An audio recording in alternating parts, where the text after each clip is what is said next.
The Late Night Alternative with Iain Lee on Talk Radio. We have ways of making you talk. Ooga saga, ooga saga, ooga saga, ooga saga, ooga saga, ooga saga, ooga saga. That's not what should have played there. Something's gone very, very wrong with the old soundboard. It's been... that shouldn't have been that. Let me just try something. Hang on. Hang on. That should have been... What the hell? What the hell has happened to my soundboard? I think I've been hacked. It should have been this. That's better.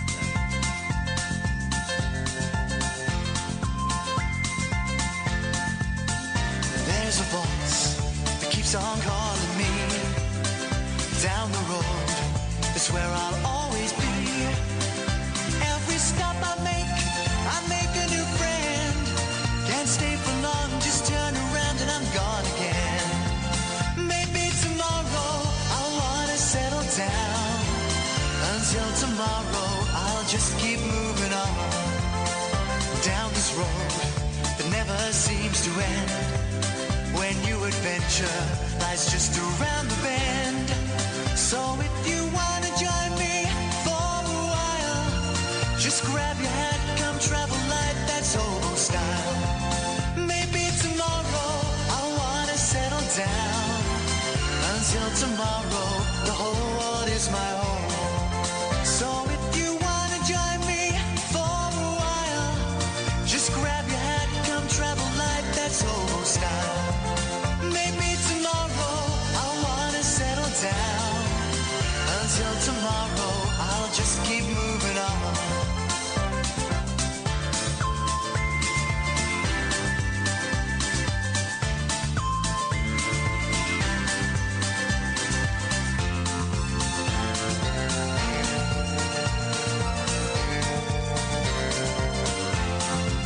Maybe tomorrow I'll wanna settle down.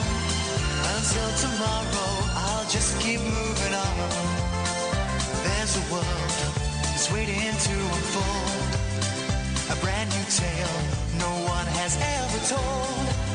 We've journeyed far, but you know it won't be long. We're almost there and we paid our fare with a hobo song. Maybe tomorrow I'll wanna settle down. Until tomorrow I'll just keep moving on. So if you wanna join me for a while, just grab your hat, come travel light, that's hobo style. Maybe tomorrow I'll find what I call home. Until tomorrow, you know I'm free to roll.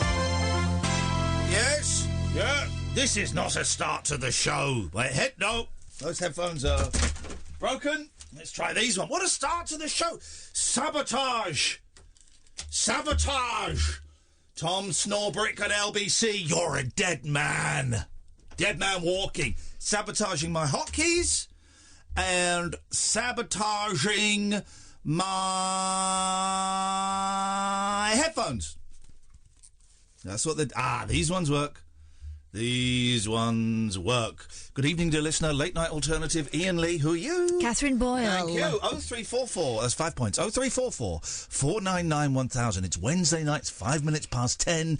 Not really sure which direction the show is going to go in today. All I can say is I'm excited because tomorrow, when I stream on Twitch, I'm becoming a partner.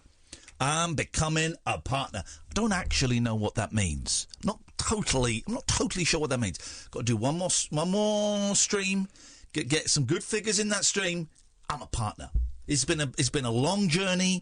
It's been a powerful journey. It's been a great journey, and thank you to everyone who's joined me on that journey. The journey reaches the end of chapter 1.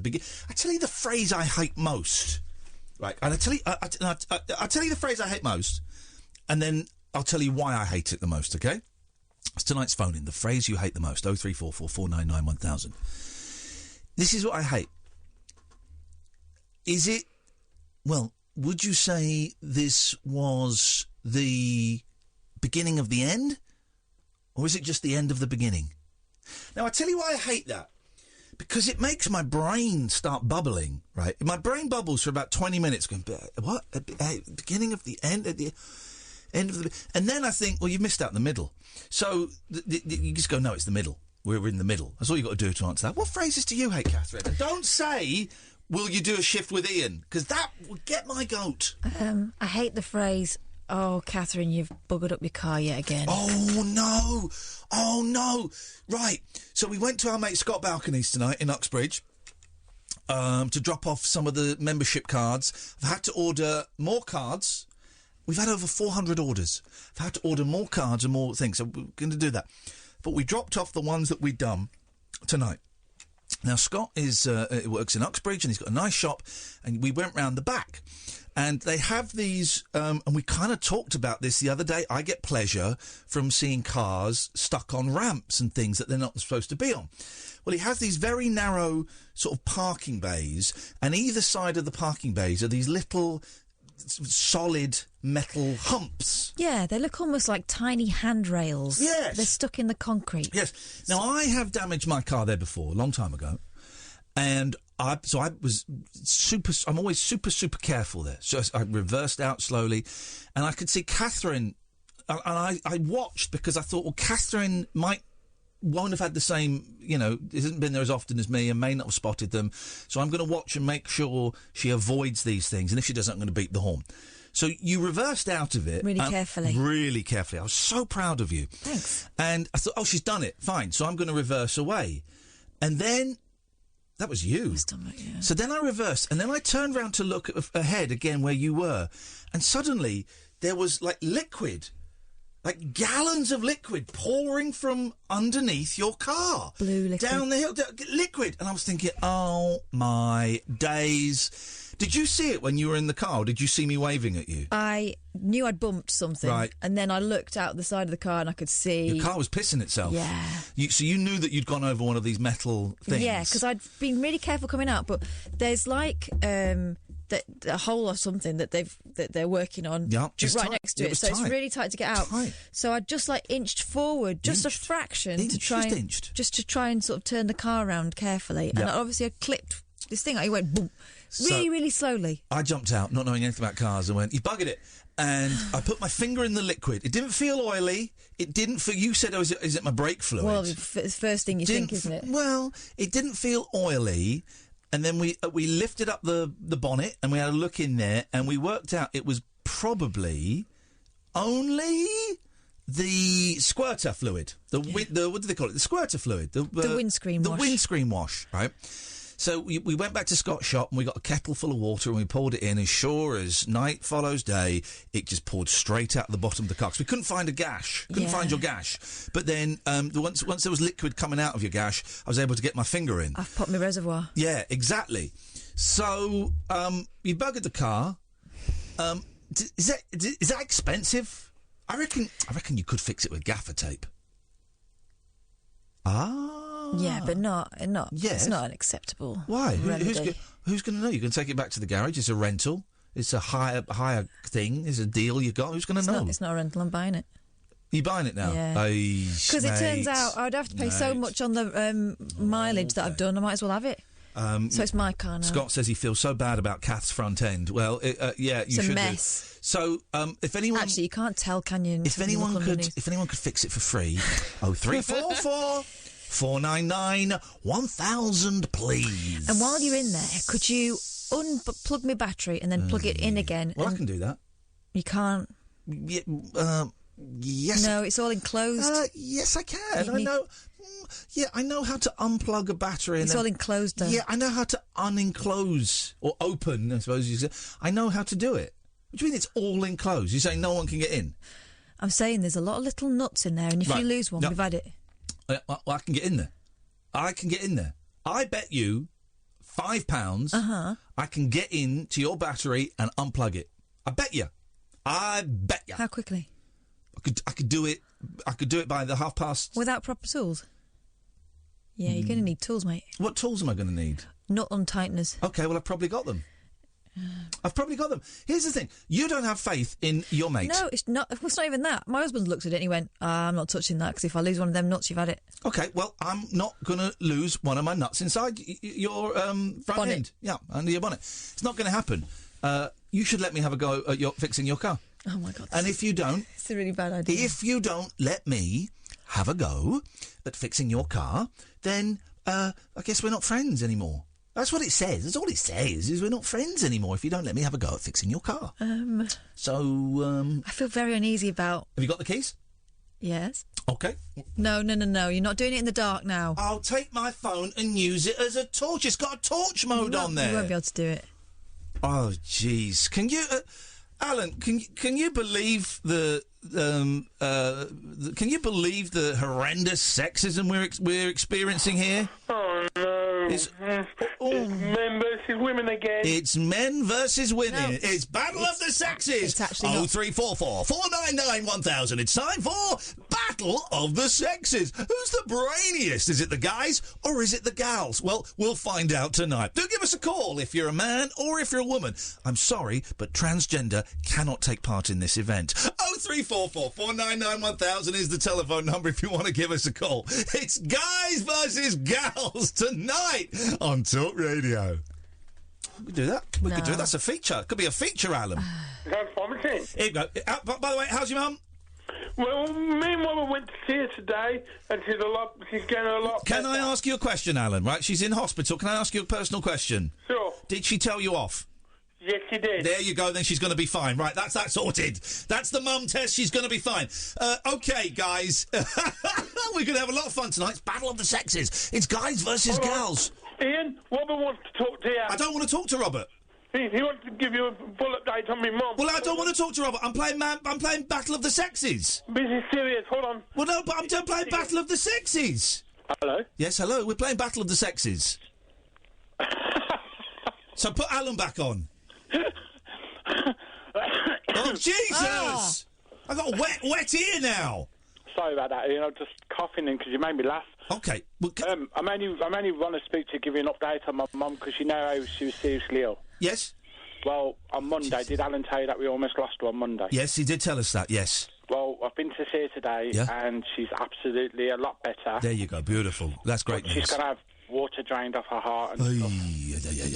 But the fluid is slowly going and the infection's going, but she's... Beautiful. Well, it must be a horrible time for everybody, and I know what it's like when your mum's almost gone, and then they work miracles. It's science-based, but they work miracles in them hospitals, and they can turn it round, and I'm absolutely thrilled for you. Can I mention the hospital as well? Yes, I mean, yeah, but we are waiting to play Battle of the Sexes. Really going to play Battle of the Sexes, really? Yeah.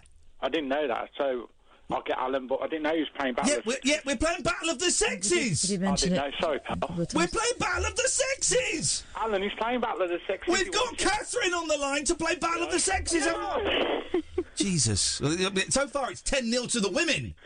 Oh, dear. No, oh, dear. That's good news about your mum, Alan. I'm dead chuffed for you, mate. Absolutely chuffed. And you must be able to breathe. You'll sleep a bit easier tonight, I'm sure, all the Caddick boys. Well, I'm keeping downstairs.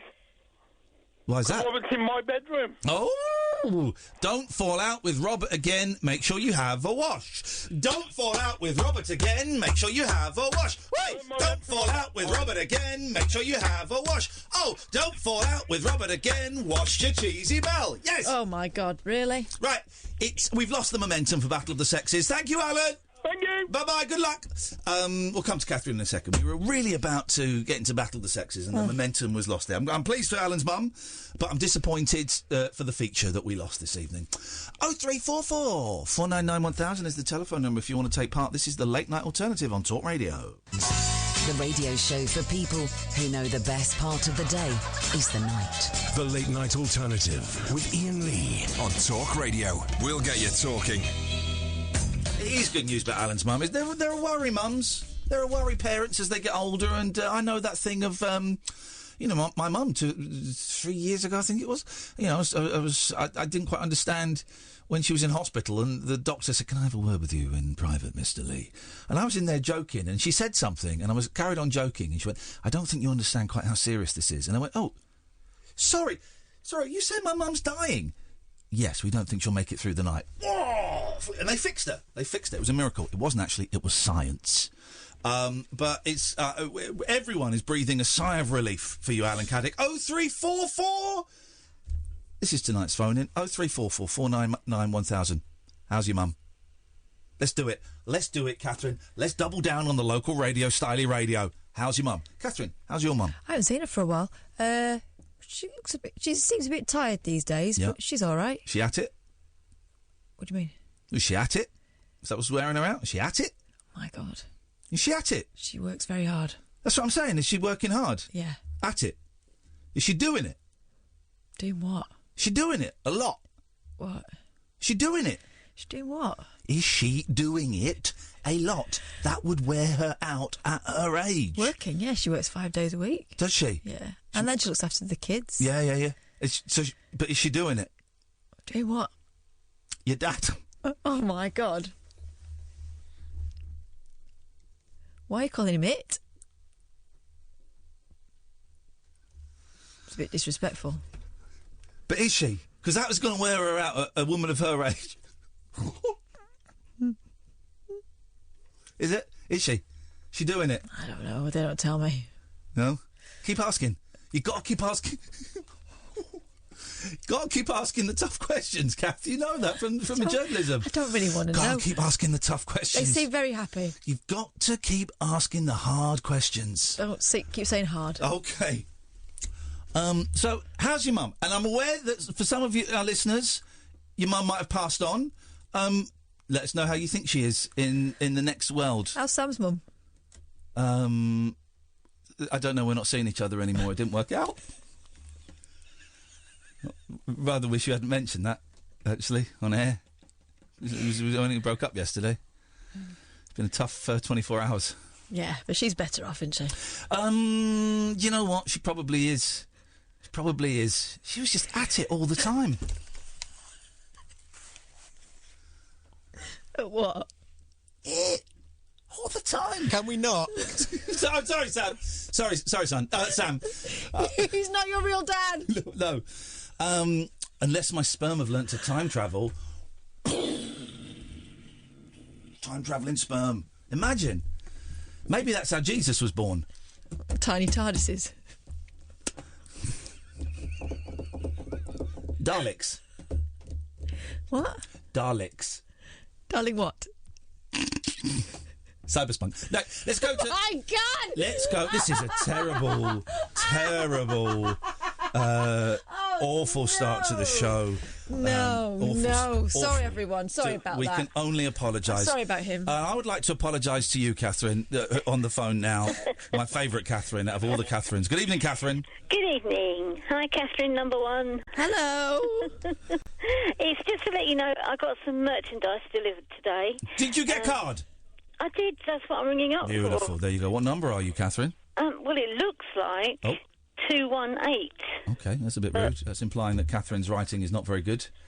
No. Yeah. No, he did muff them up a lot. If there's thumbprints and smudges, that's all. There's not. The smudges aren't me. The bad writing is me. The smudges aren't me. Oh no, this isn't smudged. No, well then that's. That's me then. Okay. All right, ladies. Just calm down, everybody. Calm down. It's the police. What are you doing? Put your hands in the air where we can see them, sir. Put your hands in the air like you just don't care, sir. Wow, that's the kind of cop you are. Rave cop. Yeah. I'm a brave rave cop. Put your hands in the air like you just don't care, sir. Anyway. Well, I'm glad. What merchandise did you go for, Catherine? I imagine you in a nice Late Night Loser T-shirt. No, I got Down the Rabbit Hole. Yeah. Oh. In forest green. Forest green. The beautiful camouflage. Geniuses choose green. Do they? Yes. Oh, that'll be the first time anyone's ever credited me with intelligence. It's true. I don't know whether it's true. I just remember that Robert De Niro said it in Meet the Family. Oh. No, Meet the Parents. Yes, Meet the Family. Meet the Family. Meet the Family. That was the sequel, Meet the Family. And the other one is Iain and Kath's motorcycle Club. Oh, you bought two. Very beautiful. Yeah. That is my favourite. We're going to get some new designs for the summer, guys. We've already got some great ideas for special offers, including a 10-minute private conference call with me and Katherine. Imagine. Ooh. Hey, I've got to say, right. So we've been, and I'm going to say this. We get a list of everybody, not their addresses, but everybody who's bought this, so we can write their names down, right? Mm-hmm. And we got about another 140 to do, and then we're done. Okay, and then it's done, and I've had to order some more bits and pieces, but that's fine. So we were signing the cards, and we're going through the names, and we got to one name, and I went, "Oh my God, look who's bought something." And Katherine went, "Where?" I went, "Look at that name there." She went, "Where?" She went, "Oh my God!" And we both got a little bit. Basically, one of our trolls has bought some merchandise with a view to getting a laminated membership card. No. And first of all, both of us got quite angry. Yeah. But then that anger passed to me very quickly because I thought, wow, someone who hates us, actually hates us, is prepared to give us money? This is incredible. Now, if we can turn this business model around and get everybody who hates us to give us money, we'd be millionaires, Katherine. Oh. It's incredible. So we laughed at that, and then after we'd done the card and laminated it, she's getting a card. I put my pen down and I applauded because that is grandmaster level trolling on her part, Katherine. Oh. That is trolling, unlike trolling I have ever seen in my life. That's even greater trolling than Limmy throwing a game online. I had to respect that. I had to respect that, Katherine. That was a dish served cold and beautifully. Well. I'm going to say it. Well played, Jan Bonnie. Well played. Well played. You should have seen. Here's the thing. When we went to Scott's, right? Scott was literally making her T-shirt at the time. Not really. Yeah, you should have seen what I did to it. Revenge is mine! You should have seen where I put it. No. Yes. Of course he wouldn't do that. Yes, Scott I would did. not allow it. All his merchandise is sanitary. Yes, I did. But a top trolling there. Top trolling from one of Ireland's top trolls. Ace troll. There we go. Katherine, thank you very much indeed. 0344 499 1000. Did we do the ads? Okay. Let's go to Raheem. Hello, Ian. I was hoping to play this Battle of the Sexes game you're playing, but someone has ruined it for us, haven't they? Jeez. The Caddicks, the Caddicks ruined the vibe. I tell you what. Get that phone call, Sam. Ring us straight back. Because, Raheem? Yeah? It's time for Battle of the Sexes! Yes! Who's going to be... Shut your face! Who's going to be the best? Is it the guys or the gals? Is it someone with a dinkle or someone with a kebab? Let's find out, please, as we play Battle of the Sexes. Katherine, as is tradition, you interview the guy. It's Raheem. Katherine, say hello to Raheem and let's see what interesting stats we can get out of him. Hello, Raheem. Hello, Katherine. What's your name and where'd you come from? I know your name's Raheem. Yeah, my name's Raheem. I come from Southampton. And what do you do for a living, Raheem? I work as a salesman for Vodafone. Excellent. Yeah. What's your favourite phone? Well, my current one's LG K9. Oh, sweet. Like an Android phone, yeah. What's your favourite ringtone? Oh, good. That's it.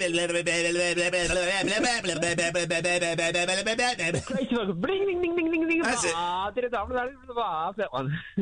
Okay, well, that was a great interview. Okay, well, now it's time to meet the lassie in this competition, the lads versus lassies. Ladies and gentlemen, give a big round of applause to say a nice warm welcome to Lavinya. Hi, hello. Lavinya, welcome to Battle of the Sexes. Now, Lavinya, I believe there's an interesting story about a holiday you went on as a teenager. Why didn't you tell everybody about it? When was that? I don't know. I can't remember. When you went on a holiday to Spain when you were 19 years old?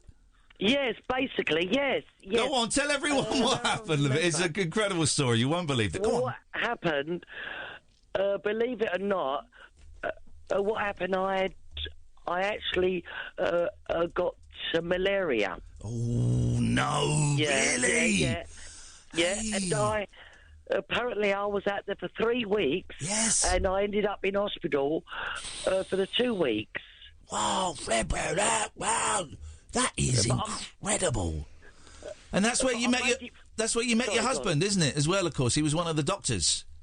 Yes, because how I met him... Yes? Basically, I was in a private hospital. I couldn't believe it, okay? Yes. And I was rushed in hospital in my swimsuit. Lavinia. Would you believe? Because obviously, I wasn't prepared to have malaria on holiday. No one's prepared to have malaria when they're in their swimsuits. Exactly, yeah. And I wasn't going to take any dressing gown or night dresses because no one would believe that they'd be going on holiday thinking they're going to get malaria. No. Anyway, what happened? I was in a private hospital, and all of a sudden I woke up and I saw this fantastic doctor, and he was nursing me. He was absolutely handsome. Yes, absolutely. And he had a pair of shorts on. Oh. And who he looked like was what's that film star called? Omar Sharif. And you know what? Sharif. Honestly, I thought I died. I went to heaven and come back down again. Yeah. I could not believe it. Is it true? Is it true? It says here in your notes, you told my researchers you made love there and then for the next 24 hours in a variety of positions and styles. Definitely, and I enjoyed it, and I loved it. Beautiful. And that's great. Would you believe, after that incident, what happened? I actually got over malaria. What the heck? It killed you with a meat injection. Sweated it out. Well, yes.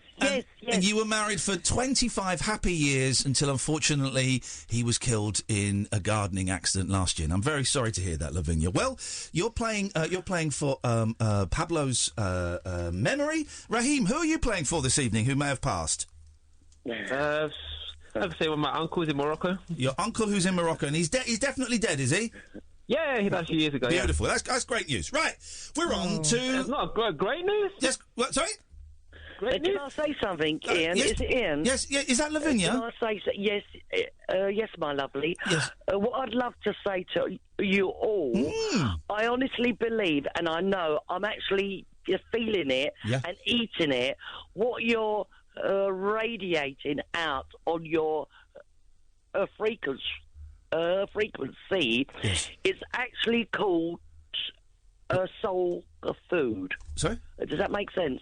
No. Soul food. Well, everybody needs it, and everybody loves it. And I absolutely adore it because it's called soul food. Does that make sense? It does make sense. Not a clue. Right. Well, okay. We're on to round one now. Raheem, I believe you tossed before the show started, which is actually is unhygienic and unpleasant. So we're going to let Lavinia go first. Okay. Lavinia, thank you, Ian. You're very welcome. Lavinia, pick a category. Category. Now let me think. Think of a category. Energy. Okay. Energy. Is that right? That's the wrong. That's the wrong answer, Sorry. I'm afraid, Lavinia. So it goes straight back over to Raheem. Raheem, would you like to pick a category, please? Games. Games. Okay, that comes under film and TV. Okay, here's your first question. Here's your first question. I'm sorry, Ian. Don't apologise to me, Lavinia. Apologise to your recently deceased husband. Here is your question, Raheem. What Marilyn Monroe? She was a very beautiful, sexy lady. Yes, she was. You wouldn't have found her sexy if you knew what deformity she had when she was born. What deformity did Marilyn Monroe have when she was born? It's disgusting. I don't know. Go straight over to meningitis. Meningitis is not a deformity. I don't know. No, you don't. You don't know. Okay, let's go to Lavinia. Well, I think if I remember rightly, she had 3 toes in instead of having 5 toes. Is that right? Oh, Lavinia. No. Six. In fact, she had 6 toes instead of having 5 toes. Catherine, can we accept that as the answer? Yeah, Lavinia, sure. there's 1 point. There's 1-0 to you, Lavinia. Thank you. I love you all. I really, really do. I love you. Okay. It's your turn, Lavinia, to pick a category, please. Let me make it easier by giving you the categories we've got.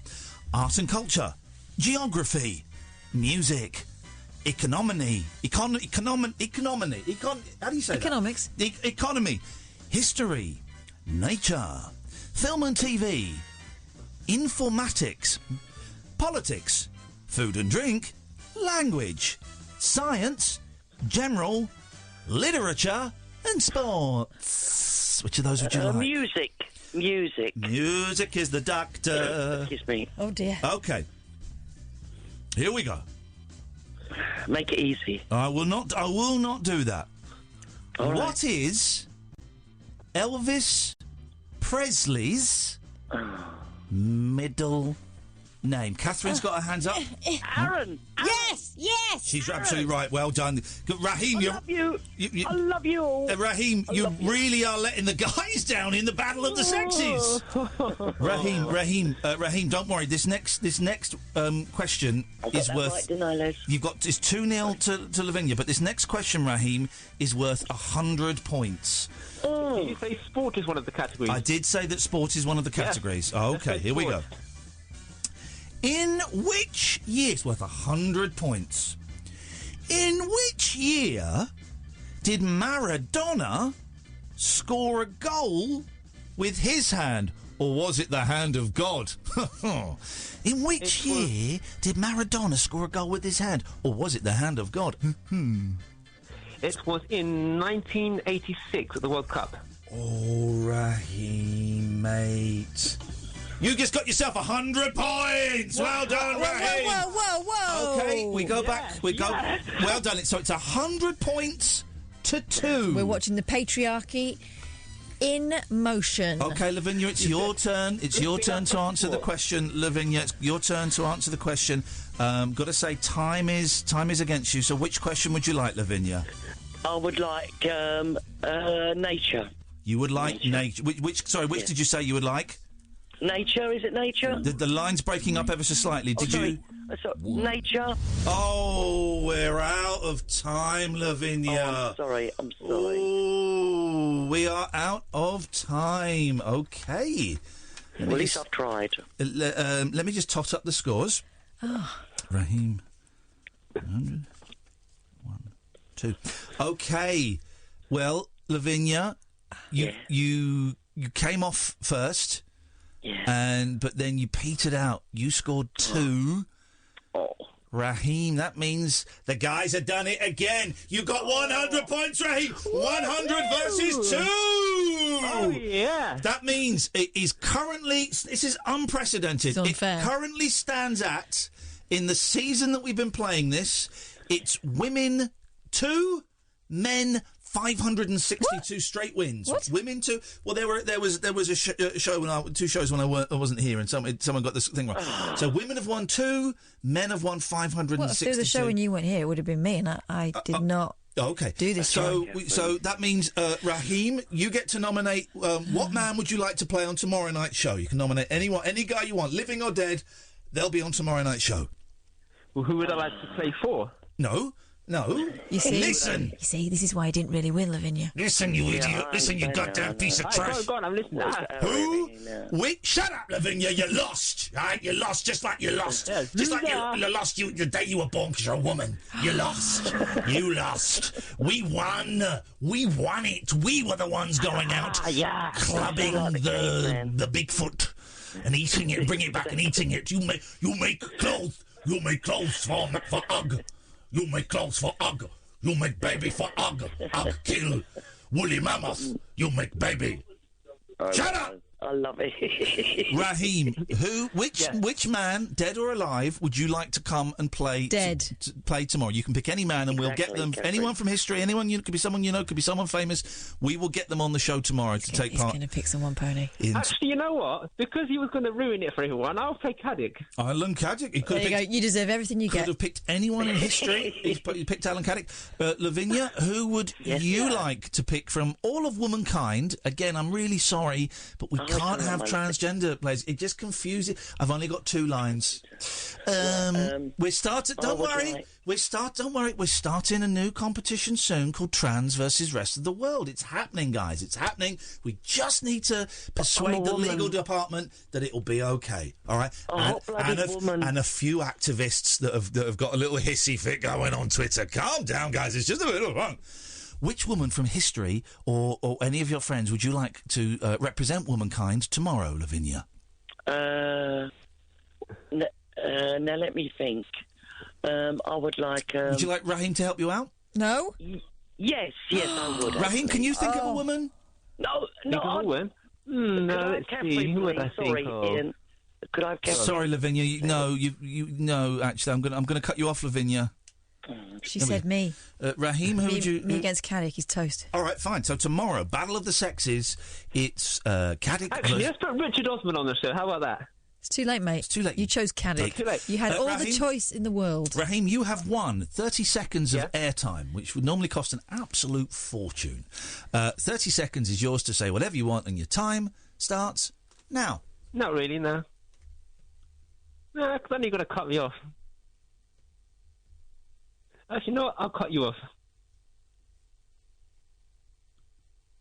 Right. Bye.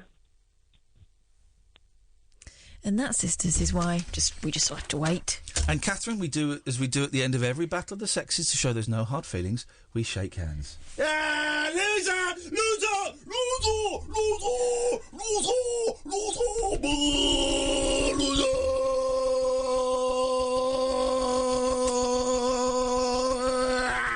Yes. Yeah, I'm the loser. This is Talk Radio. Late night conversation worth losing sleep over. The Late Night Alternative with Iain Lee on Talk Radio. We have ways of making you talk. 0344 499 1000 is the telephone number. Roger, stay there. You'll be next, but you'll be next after Peter. Good evening, Peter. Evening, Ian. How you doing? Evening, Kathy. And hello, Petey. We are doing very well this evening. Thank you so much for asking. And yourself, sir? I'm doing very well myself. I'd like to turn around and say, when you mentioned about our mothers, I'd like to give my mother a big shout-out. She's 74 today. Oh, happy birthday! Unless it's just like one of the many 365 days of the year that she's 74. No, just today she's turned 74. Yes, and 2 weeks ago she packed up smoking. Why'd she do that? After she'd been smoking since she was 19 years old. Why did she... Now, this is a genuine question, right, Peter? I'm not... happy birthday, Mum. And right? great, good for her. Yep. Why did she pack up smoking? I would kind of think, right, you made it to 74, you might... Did a doctor... was she ill? No, not ill at all. She actually decided her money would be better spent elsewhere. This woman's insane. I like it. She's doing it for financial reasons. I like it. I like, because I was thinking, if you made it 74 and you're not ill through smoking, you might as well carry on smoking. What, you could buy yourself a week? But what's she going to spend the cash on, Pete? Holidays. Oh. She likes going on holiday. She decided she likes coming on holiday with us. We've been to Egypt with her and Mexico, and she just wants to do more of it. Beautiful. Oh, good. Well, in that case, I wish that... When did she pack up smoking? 2 weeks ago? 2 weeks ago, and she hasn't had a cigarette since. How is she finding it? She's getting on really, really well. She's just gone to France with my sister, who smokes, and she said she's not affected by it at all. Cheap fags over there, though? Yeah, cheap fags. Very cheap fags. Even cheaper in Belgium. Oh, man alive. Oh, well, good for her, man, and happy birthday. And it sounds like she's going to be around for another 25 years at least. Now, we spoke yesterday, Ian. Oh? Yeah, we spoke yesterday, and we was talking about children's names and books, etc. Oh, yeah. Okay, I have a service to offer Catherine. Oh, aye. Oh, flipping it. Get in the queue, mate. Go on. Yeah. Regarding her car, if she would bring her car to me, I will get underneath, inspect her undercarriage, and once I've found the gash, I'll put something solid in there and repair it.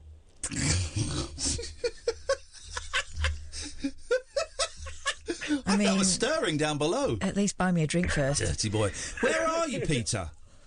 Where am I? I'm in my vehicle on the M1 travelling into London from Mansfield. This guy... so you live in Mansfield? Yes, I live in Mansfield. Well, that's miles away, you muppet. Listen, that's not the only reason why I'm not going to let him insert something into my reservoir. Oh, okay, we get it. Because I've just realised, actually, when we're talking about you're correct, my like we're talking about your undercarriage. vagina. It does sound a bit like that, I don't think it's picked up on that, so I think we should back away from that, because it just doesn't... I wish you would. Slowly from the word there. Okay, right. Peter, you're a good man, but just like we never take food from listeners, we can never have a vehicle repaired by a listener, because get this, Peter, some people don't like us. And they would try and murder us. Cut my brakes. No, never. Break. Peter, you're a good man, and we appreciate the offer, mate. Thank you, and lots of love to your mum. Happy birthday, mum. 74. Saying that, my mum's... I've got myself into a very sticky sentence now. Oh, no. You can still walk it back. I can't walk it back. I've got to go with it now. Please don't. If it's going where I think it's going, I'd rather not. Please. Please. Please. She's in a wheelchair. Well, which makes it even more uncomfortable. My mum turns 69 later this year. With a bit of luck. That's what I'm trying to arrange for her birthday anyway. Oh. We should be allowed a glass of wine. This is a very, very, very blue show. Both of our mothers have been sexually soiled by this show. My mum still makes a change from the fellas. Right, anyway. Hey. Yeah? My mum could batter you. Really? What's her number?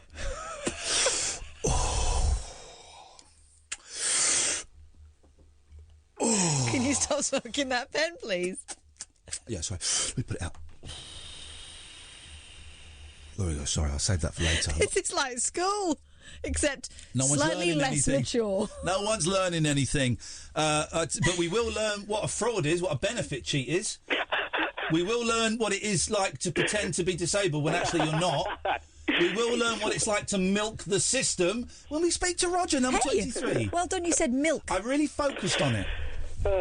Number 23 and number 108. You got two cards? Yeah. Yes, lucky man. Good evening, Iain and Katherine. I was kind of glad that Peter was sandwiched in between me and the Battle of the Sexes, but now I'm not sure how I'm going to follow that. Please don't. Listen, we love our mothers. And my undercarriage is private. Yeah, so let's just leave it. We love our mothers. Turns out we're not the only ones that love our mothers. That's their business. I love my mum. No, everybody loves their mum for the most part. But yeah, I am being so mature. Katherine isn't. I wasn't being dirty, Iain. Did you watch? You weren't there for my stream today, were you? God. I've watched about an hour of it. Oh, you were there? I was catching up earlier.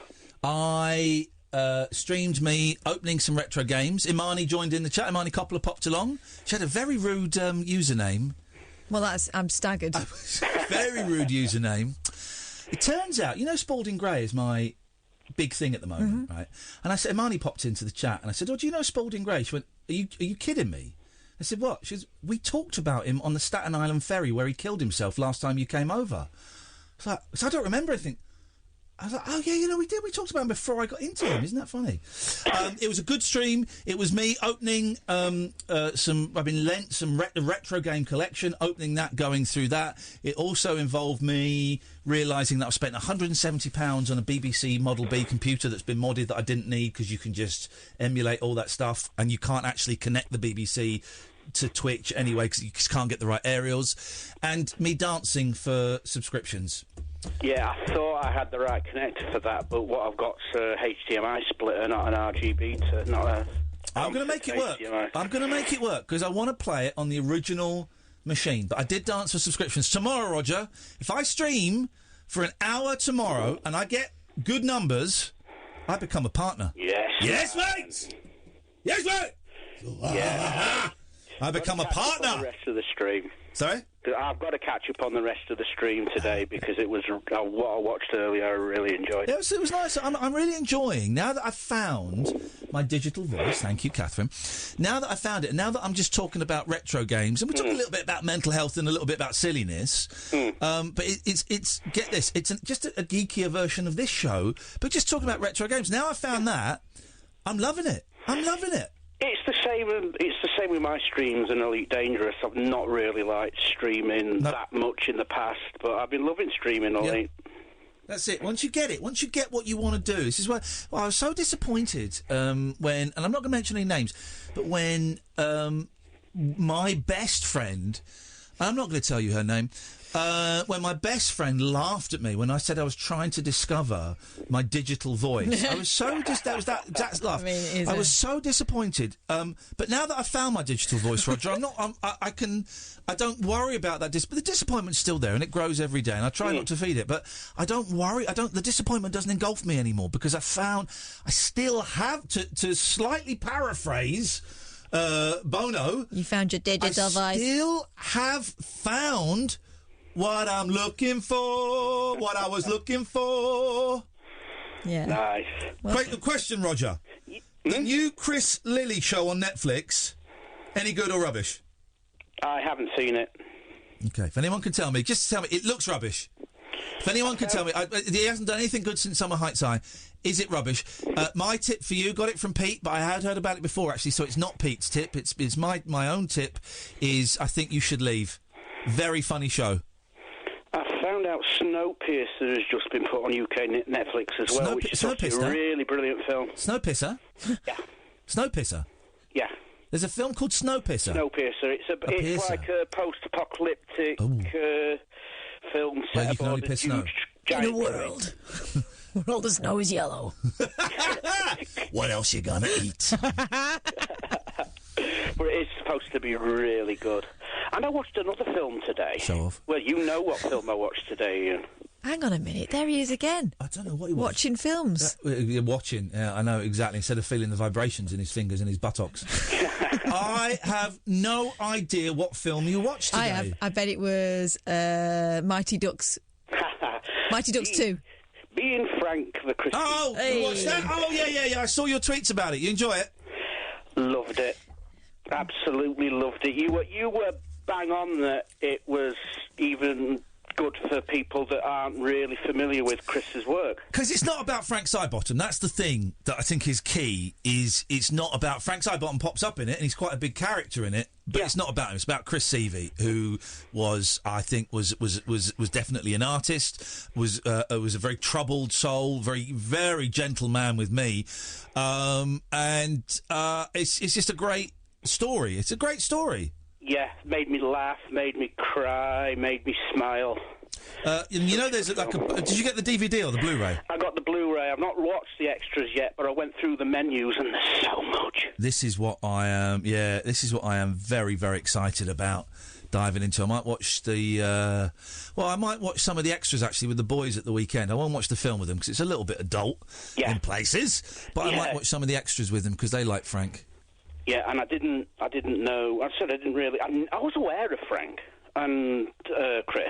I remember reading about Chris when he died, but watching the film has made me very sad that I did not get Frank years ago when he were on. I think I mainly remember him from when he were on Number 73 Saturday morning programmes. Number 73 with Sadie Toksvig.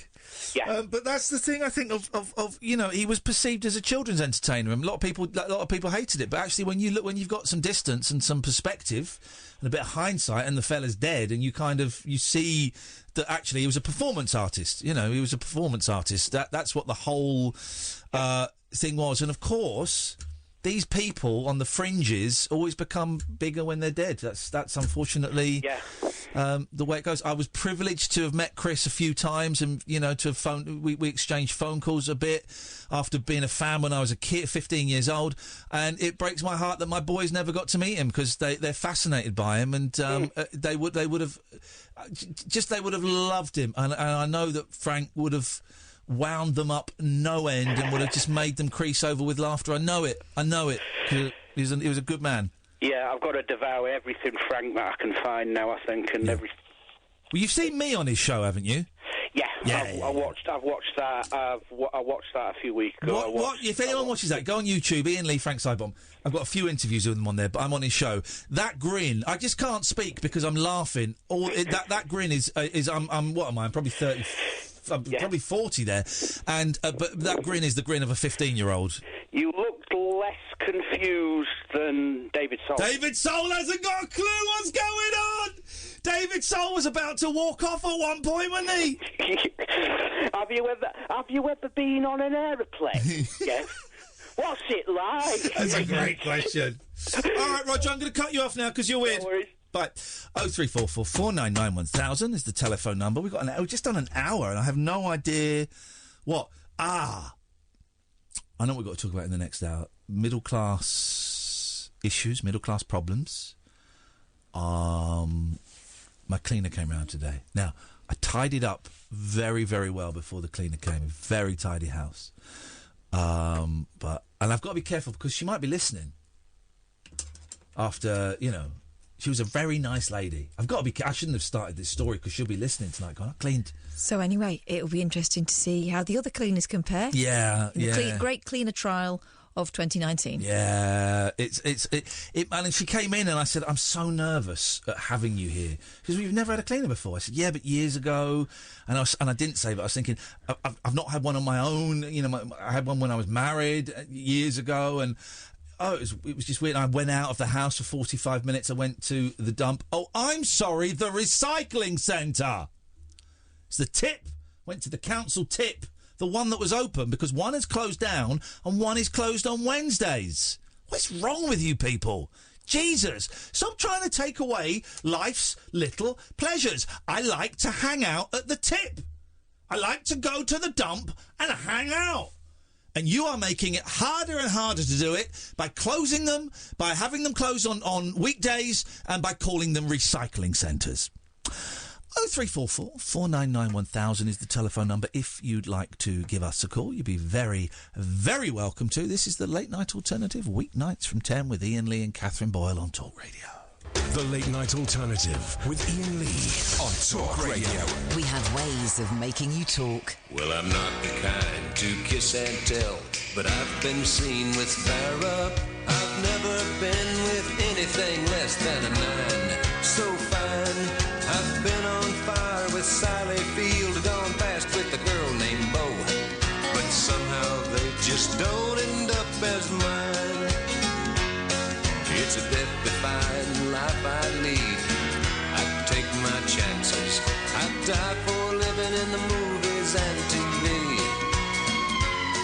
But the hardest thing I ever do is watch my leading ladies kiss some other guy while I'm bandaging my knee. I might fall from a tall building. I might roll a brand new car, 'cause I'm the unknown stuntman that made Redford such a star.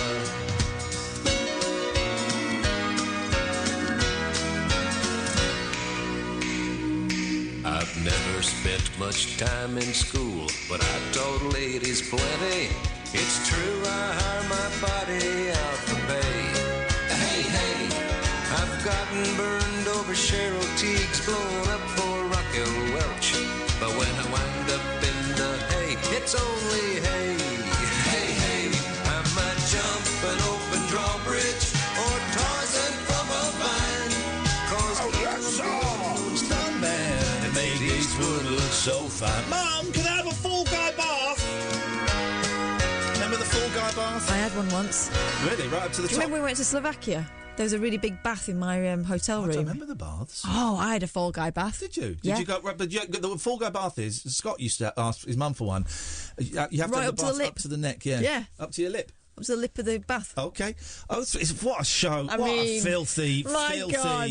Filthy show. This is the Late Night Alternative. Still buzzing. Buzzing. Isn't it? Isn't it? Isn't it? It is. Isn't it? Yeah. What you going to do? We're moving out of this place. We're moving out of this place at the end of this month, aren't we? Do we have a date for when we're moving? Do you know the date, Sam? Ish. He's done the ish phase. Yeah. We better clear our desks. Oh, hang on. And we don't have desks. Of course it's important that Sam knows. He works on... The 40th is being thrown around. The 30th, thank you. The 40th. Now, of course it's important that Sam knows, because Sam works on several different shows, and it's important that he knows, but... Maybe tell me and Kath as well. I mean, Especially because if we turn up and no one's here, who do we ask? We don't. We go home. If no one turns up within 15 minutes, we're allowed to go home. That's the way it works. The late night alternative. It's a load of old rubbish, really. None of this matters. None of this matters. And I'm in such a chilled mood. There was a real... passive-aggressive... Turn the computer off, actually, sorry, Sam, because that buzz is quite annoying. We were involved in a passive-aggressive battle in the office before the show, where me and Katherine, when we go in, there's generally only a couple of people in there, and to get the vibe... And actually, we know that the person who's normally in there on their own looks forward to us coming in for a little bit of entertainment. Yeah. So we go in and we turn the telly on, right? Tellies are off, or they're quiet, they're silent, because it's all on news channels, and we go in and watch telly, or we watch programmes on our laptop and stuff, and we'll try and get the Giggle Factory warmed up. Yeah, because it's to create a vibe, and quite often they give us stuff to talk about. Like, we're going to talk about Gordon Ramsay in a bit, which is one of the programmes we watch. Oh, and that sketch show, which is also I was watching, is I Think You Should Leave. Very funny. Very, very rude. Very, very rude, but very funny. So we watch stuff before the show, and also, it helps create the vibe. And one of the people that's there, we kind of spoke about it because the telly was a bit loud, and we kind of reached a compromise, but we've explained why, and he's like, yeah, cool, okay, I get it, right? But one of the people hates it. Hates it. And so when we've been turning the telly on recently, then they would turn on their computer and play... shit music. Yeah, right. And we're not talking about music for the show that they're working on. No. We're just talking about a noise to try and make our noise. It's a battle, right?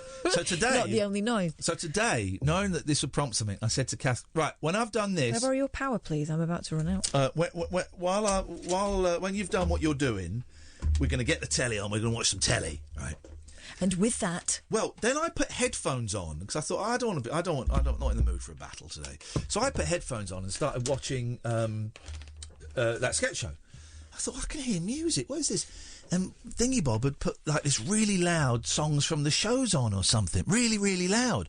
So I thought, right, stuff that. Took my headphones out and I turned my thing up as loud as it would go. Her speakers are bigger than mine. And I'm just sat there and I'm pissing myself laughing because it's so childish. It's so fun. And I don't really care. I'm laughing so hard. And Kath's kind of muttering under her breath and getting angry. And I just go, I wasn't. I thought it was funny. I was going, just chill. I've got this. I've got this. As soon as anything is said, I've got it. I got the ammuniziano. I was trying to edit the podcast and I have noise cancelling headphones. I could hear the sound of Broadway through my noise-cancelling headphones. Anyway, this person ended up storming out in a huff because no one said anything. Someone wanted a reaction and no one said anything.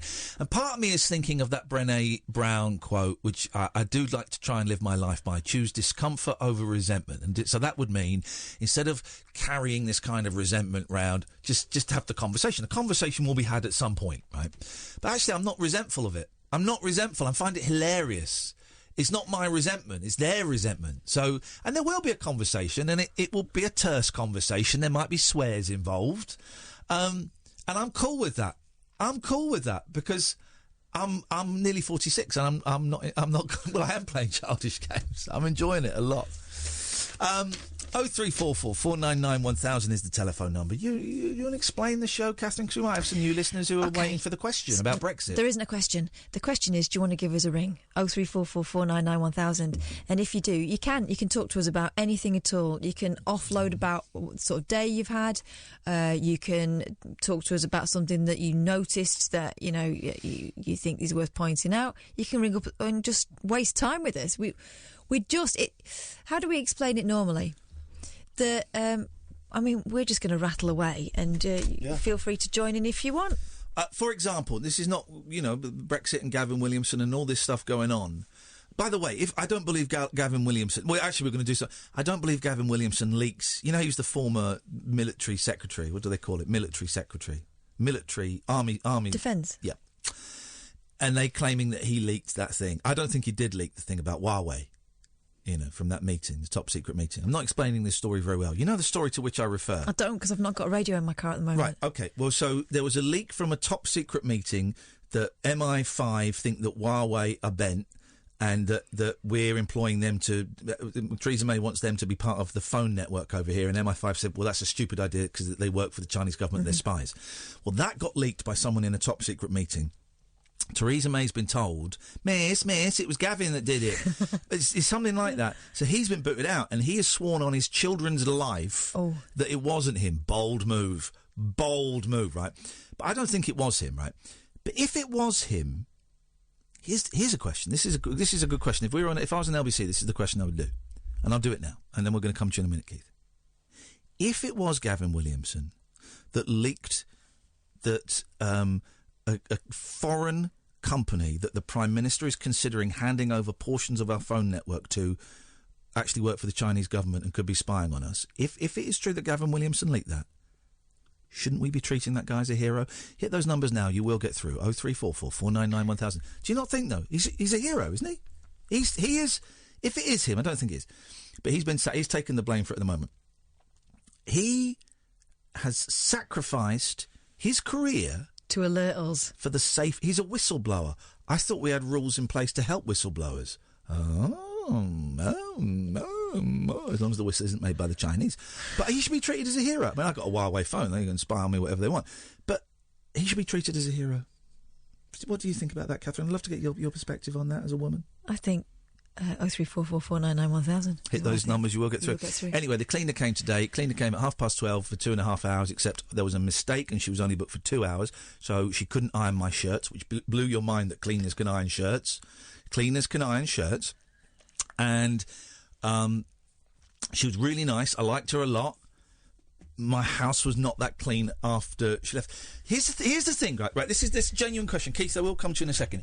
Genuine question, right? So the cleaner came... And I didn't want her to do the boys' bedrooms because I don't really need to. I don't really go in there. I'll run the hoover around. Didn't want her to do one bathroom. Got 2 bathrooms. So the ensuite I wanted her to do. My bedroom, the stairs, the drawing room, the living room and the kitchen, right?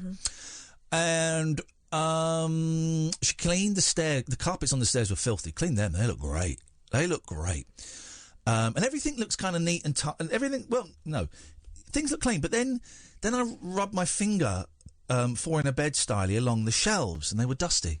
She hadn't cleaned the shelves. On my chest of drawers in my bedroom, I'd had some loose change and a couple of key rings and some swimming goggles. They were all in exactly the same position. They hadn't been moved. The implication being, if she'd wiped around it. All of the windowsills hadn't been wiped, and they've got they've got fur on there and like little paw prints because the cat sit on the windowsills. They hadn't even been wiped down with a duster. There were still cat hairs there. Shelves are dirty. And here's the thing. My sofas, I don't really like my sofas, but I made a mistake buying them. But most sofas will have 2 big cushions that you put your back on at the back, right? Mine don't. They have sort of 5 little cushions that go diagonally and they go along. It's a bit poncy, really. And I got 2 sofas. And they were in a bit of a mess. The cushions were all kind of sat on and squashed, and there were some crumbs on the sofa. She hadn't done anything to the sofa, hadn't brushed the crumbs off the sofa, hadn't, fluffed up the cushions and put them back. She hadn't touched the sofas. And she hadn't cleaned the downstairs toilet. And I just think, I mean, OK, so you mop the floors, you clean the carpet on the stairs. That's great. I'm really, really pleased with that. But 15 quid an hour? I don't think so. That was a 2-hour job. 2-hour job, yeah. And I feel bad saying it because she was a nice lady and, Yeah, but as I've said to you, personality aside, and I'm sure she is nice, yeah. You pay for a service. If that's the tryout one, that's the one where she does her very, very best, surely. Yeah, so if you're not happy with it, then it's okay to not... And, well, of course, here's the thing. I've been communicating... It's a proper company, right? I've been communicating with the company through Facebook. And let me tell you, once she'd left and I'd looked around and saw that there were problems, I went on Facebook and I thanked them for sending her around and said she'd done a great job and that she was lovely. Because you liked her. Because that's the kind of idiot I am. Yeah. Well, what I would do is I would hold on... See the other... How many other cleaners are coming over? I've got one more I'm trying to book in at the moment. All right, well, compare and contrast. Yeah. And if you make a decision that doesn't go in her favour, then maybe you can say why when you tell her boss. You don't need to tell her. Well, she knows where I live, though. Well, I should think so. She was there. Yeah, she knows where I live. She could come and murder me at any point. She had that vibe about her. She didn't. She was really, really nice young girl. And, you know, the place is a bit cleaner, so it's definitely worth getting someone round. It's a little bit cleaner. And to be fair, you know, not all cleaners tidy. No. Sorry? Yeah, Tidying is cleaning. My cleaner doesn't tidy up. Well, I'm glad I tidied up before she came round then. Your cleaner doesn't tidy? No. What, so if the sofa cushions were scruffy, she wouldn't puff them up and put them up back? No. That's nuts. That is nuts. No. But you didn't know, you didn't know that cleaners... But maybe I was supposed to specify, can you do the windowsill? Because she didn't do the top of... I got an Arga cooker. Not my choice either. She didn't do the top of that, but you kind of got to specify that, haven't you? I don't know. If it's a trial and it's for a long-term contract, you do the lot just in case, don't you? You would think. And also, 2 hours. Yeah. Okay, well, she's fired. She's not hired. She's not hired, she's fired. 0344. Middle class problems, guys. That's what life's all about. Well, we've gone from being a national hero and trades national secrets to dirty windowsills. It's all in the space of 7 minutes. 0344 499 1000 is the telephone number. This is the Late Night Alternative, weeknights from 10, only on Talk Radio. The Late Night Alternative with Iain Lee on Talk Radio. We'll get you talking. 0344 499 1000. Lane says, never get proper cleaners in, go local. What do you mean, go knocking on door to door? Excuse me, would you come and clean my house, please? Excuse me? What are you talking about, you absolute prune? I got these from a local Facebook group. I went and asked for recommendations, and they came, both of these this company came with a lot of recommendations. Not as many as another company, but the other company was a little bit too expensive for me. £16 plus VAT per hour. And this came with a lot of recommendations, but there were a couple of individuals that were recommended. So maybe that's the route. Maybe that's the route to, hey, it doesn't matter. Hey, listen, no one died. No one died. Hey, what are you talking about? You're talking about, no one died. God, that was supposed to be Scouse, and it went all over the shop. Oh, yeah, it did. But then a lot of Liverpudlians have got Irish heritage. So actually, what I was doing there was a very clever historical trip through the north west of London, of England. Why? Here's what I think. And it's too late now because they've probably got no money because it's killed their business. Shredded wheat should have sued Compasses. What? Shredded wheat should have sued Compasses. It would have been the trial of the century. Well, because Compasses never eat shredded wheat. Right. Compasses were totally trolling, belittled, bullied, trolled. They trolled shredded wheat. Never eat shredded wheat. What? How can you do that? How can you get away with that? Compasses. Makes me sick. Nabisco should have totally taken Compasses to the cleaners. Not the cleaners I use today, obviously. That would have been no good. Let's go to Keith. Good evening, Keith. Hello, you two. Hello, Keith. What you got for us? It's nice to speak to you. I always enjoy listening to you, to the activities you do with your lads. I'm a single dad as well, and I've been in that position about 10 years behind you. But me and my daughter still do stuff together. All I'm sharing is I just had a nice weekend at Stonehenge. This weekend. It's a place I've always wanted to visit. Stonehenge. It's pretty impressive. I know you're not allowed to go near the stones anymore and touch them, but it is. I found it really impressive when I went there. Did you? Right. I'll share with you how I planned it. I mean, my daughter. What I was doing. I'm in the Youth Hostel Association, which I mean, you get all sorts of ages. But you're about 70, aren't you? I'm 58. But what it is, it's that is a good thing, really, because at the at Avebury, nearby, the standard of the YHA now is £20 a night, and that's really excellent. That's an excellent standard of accommodation. Yes. Anyway, so Emma, my daughter now, she's 25, and we said we planned this, and we drove down used the toll through the M6. Anyway, get to the point about access to it. I looked on the internet, and basically... Can I just say, by the way, if anyone's listening to this, you might want to go and make a cup of tea and a roast dinner for a while. I'm not that... Oh, no, just sorry, go on. The visitors' centre is expensive. I'm just giving little tips. Don't. What you can do now, if you look on the internet, what you do is, from that A303, you, as it said, you drive a quarter of a mile and park up on the track, and now it's like a right-of-way for walkers. So you're walking right alongside the fenced-off bit with all the Chinese and American tourists. Huawei. And you can get within, 150 metres of it, which is what I did on Saturday. It's not that close, is it? Well, I was going to jump the fence. I thought if I come up early... So, you went to Stonehenge, but you didn't pay to go into Stonehenge? You don't have to do. Well, you were 150 metres away from it. Well, I got much closer than that by paying. Yeah, but I didn't pay. Yeah, I know, and that's why you were 150 metres away from Stonehenge. So you didn't go to Stonehenge? Yeah. So, Anyway, back to you, Keith. Right. So you didn't go to Stonehenge. What else didn't you do at the weekend? Oh, well, right. So it's just a tip for people who are like the Youth Hostel Station. The Avebury though, it's £20 a night. That's really good value.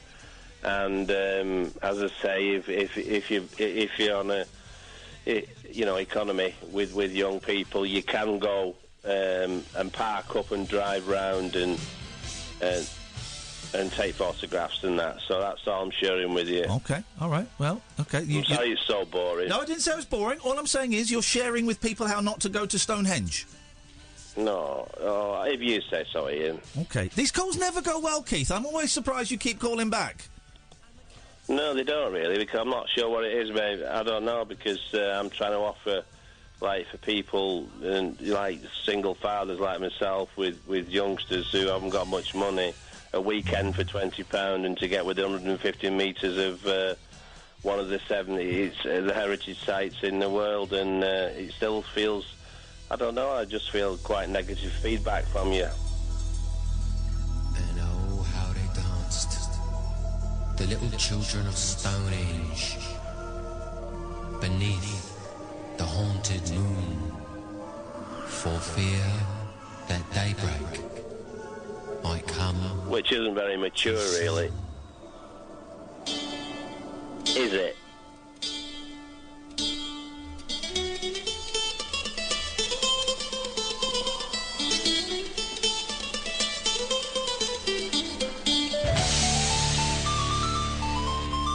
Oh, come on, Keith. None of the show is mature. We're making jokes about Kath Fanny earlier on, pretending it was a car. I've just tuned in, so right. It's not a mature, but come on, man. You know it's not a mature show.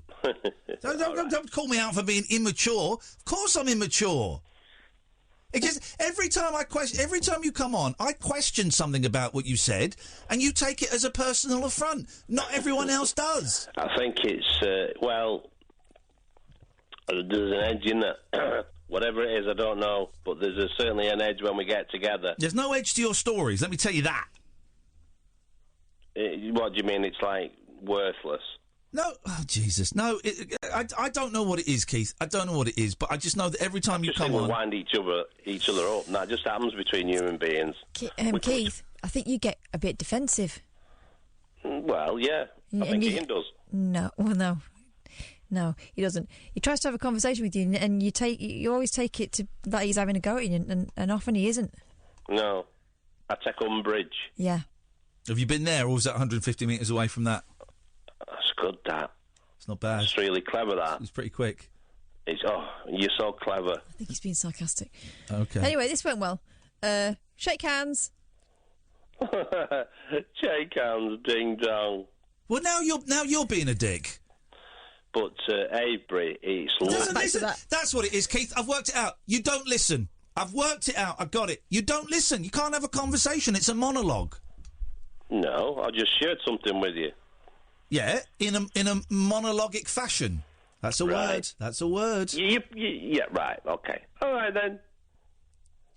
Okay. You're right.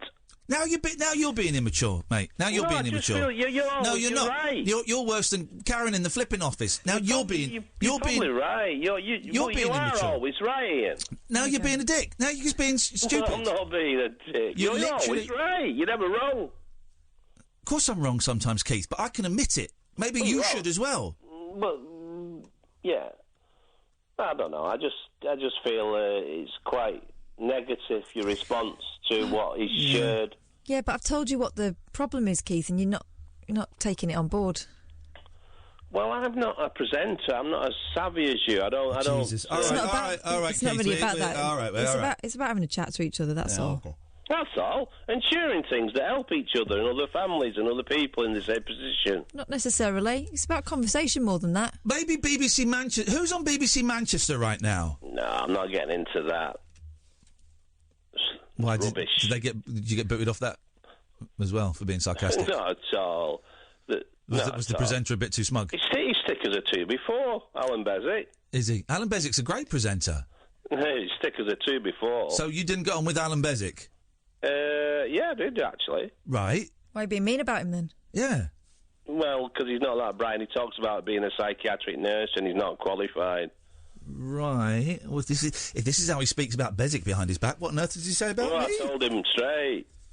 There we go. I qualified about 25 years ago. Okay. And he tells lies. He trips himself up. Okay, right. But he's a nice fella.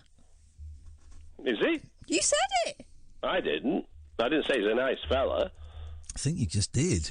No, I didn't. Okay. Here's the thing, right? Go on, carry on. I don't think he's a nice fella. I think he's a... Oh, well, let's not... I think he blags a lot of things. He's done everything from drove a bus and... Well, maybe he has done these things. I think I've not listened to him. I've heard bits of him. I've not listened to him for years, but I've heard really, really good things about Alan Bezic, so... Well, you're in that industry. You know who's what and who's Jesus Christ, man! You haven't got a clue, Keith. I've not got a clue. What do you mean? Shut up! What do you mean? Shut up! What do you mean? I'm in that industry. What is it? Ian, you're totally it's right. not. You're always right. Oh Ian. God! Grow up, man! Grow up! You're a child. No, you're always right. You're a child, mate. I'm trying to have a grown up. No, you're not. No, you're not mature at all, really. Okay, well then stop phoning me and go and phone up another radio show and slag me off to them. Go and do that. No, I wouldn't do that. I don't believe you get slagged off Bezic. No. Yeah, you did. You slagged off Bezic. No.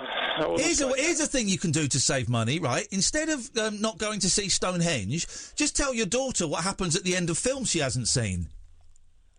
Do that. That'll save you a few quid. Save you a trip to the pictures. No, I don't pay because I'm on the syndicate. Well, you go and watch it, then go home and tell her what happened. Nah, I don't do that anymore. Ever. Ever. No, that's not true. I thought it was quite interesting. I followed that bit what you were saying about the defence minister. Yeah, former defence minister. Yeah. And I thought it was. I think basically he's a patsy, and she's just trying to displace from all the chaos. To be honest with you, I couldn't agree with you more. Yeah. Actually, your comment was bang on. Yeah, I'm a very clever man, as you said, and I'm always right. Oh, you are? I'm always right, yeah. I'm glad you accept it. Yeah. Yeah. Well, yeah. And you are not. You are always wrong.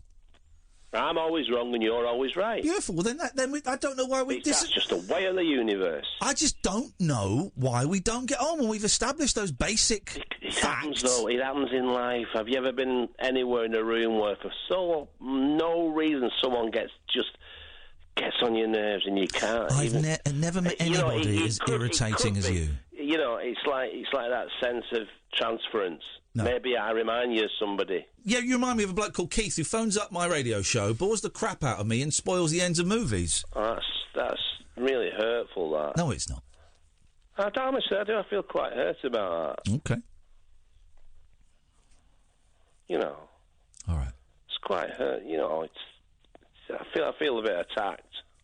Okay, well, okay. Well, maybe just don't call anymore. Well, I enjoy calling periodically when Which bit of this call has been enjoyable for you? Because I'm struggling to find the bit that's been enjoyable for me. Well, you just said I've not been to Stonehenge, which that pushed a button in me. Well, you haven't been to Stonehenge. Oh, I'm not getting into that again. We're going round in circles. Well, no, if you go to Stonehenge... if you go to Stonehenge... circles round Stonehenge. You go round a circle, but you wouldn't know that because you've not been to Stonehenge. Is there like a court order that says you can't go within 150 metres of Stonehenge? Did you try and have it off with Stonehenge? You can't go over the fence, you see. They would pull you. Can if There's you a pay, fence around it. You can if you pay, can't you? Yeah, if you pay, you can get very close to Stonehenge. No, you can't. Yes, you can, mate. There's only 26 people allowed to get into the middle of it. No, I didn't say in the middle of it. I said you can get very, very close to it. I know because I got as close as to the people who paid. No, you didn't, because when I went, I was closer than 150 metres. You were? Yes, everybody was. 100 metres is like... well, it's 150 metres. You've shaved a third off. Nah, I was as close as them. To you weren't. The big outer stone. Right, so hang on a minute. You've gone from being really into Stonehenge and now just calling them big hunks of stone. I didn't say that. You weren't listening. Yes, you did. No, you weren't listening. Yeah, unfortunately it was. You want me to tell you what happened again? No. You weren't listening. Oh, God. Partly because you're boring. Yeah, you're boring as well. You're more boring. No, you're more boring. You can get 10 yards away from the stones, you fraud. I've just Googled it. I've just Googled it. You absolute fraud. You charlatan. You can get 10 yards away from the stones and not 150 metres. For God's sakes, man. Stop spreading fake news on my show. Stop being a numpty. I'm on a website. No, you can't, because... Mate, I've been there! Because they drive coaches to it, and you cannot get amongst Stonehenge. Well, you should do it for false advertising then. I didn't say you can get amongst Stonehenge. The closest... 26 people... Will you listen? Stop talking! Stop talking! Will you stop talking? Shut up! No, you shut up. You shut up! No, you shut up. You shut up! You shut up. You shut up. No, you. No, you. Don't you, me. No. TWAT. You. You just not got your facts right. Right. Yes, I have got my facts right. A, because I've actually been to Stonehenge, somewhere you've never been. And B, I'm reading a website. Where is Stonehenge? An introduction to visiting Stonehenge. The nearest you will get to the stones is about 10 yards. The monument being roped off by a low barrier. That's the big one on the outside. Which is 10 yards away! But that's not the inner circle, you numpty. You're insane. That's the big diamond thing. Are you sure you've been to Stonehenge and you just didn't go to... You just, looked at some rocks? You're being silly again. Okay, and you're being boring again. So maybe I'm not. Yes, trust me, you mate. You mean the big stone on the outer circle, which I was about 30 yards from. You cannot go inside the inner circle. I didn't say you couldn't. Will you listen, you thicko? No, I didn't. Listen. You listen. You listen. I did not say you could go in. When did I say? You don't listen. I listened to your boring story. You listen to mine. You did not say it so. We're getting close now. No, we're not. You cannot go into the stone circle. Can you tell me? Right, we're on until 1. Yeah, all the other callers, put your phones down. Can you tell me, Keith, when did I say you could go into the inner circle of Stonehenge? Well, there we are. Well, no. Yeah, there we are. Yeah. So you can get to the outside there we are. Which I was 10 yards from. When did I say... You're right again. You're totally right. You're always right, Ian. When did I say you could get into the inner circle of Stonehenge? So you mean you can get close to Answer the question. Answer the question, cowboy. When did I say, as you keep asserting, when did I say you can get into the inner circle of Stonehenge? Without listening to the thing again, I wouldn't be able to tell you. I could tell you. No, I didn't say it. You keep saying it. Inner circle? No. You can't get into the inner circle. Because you can only...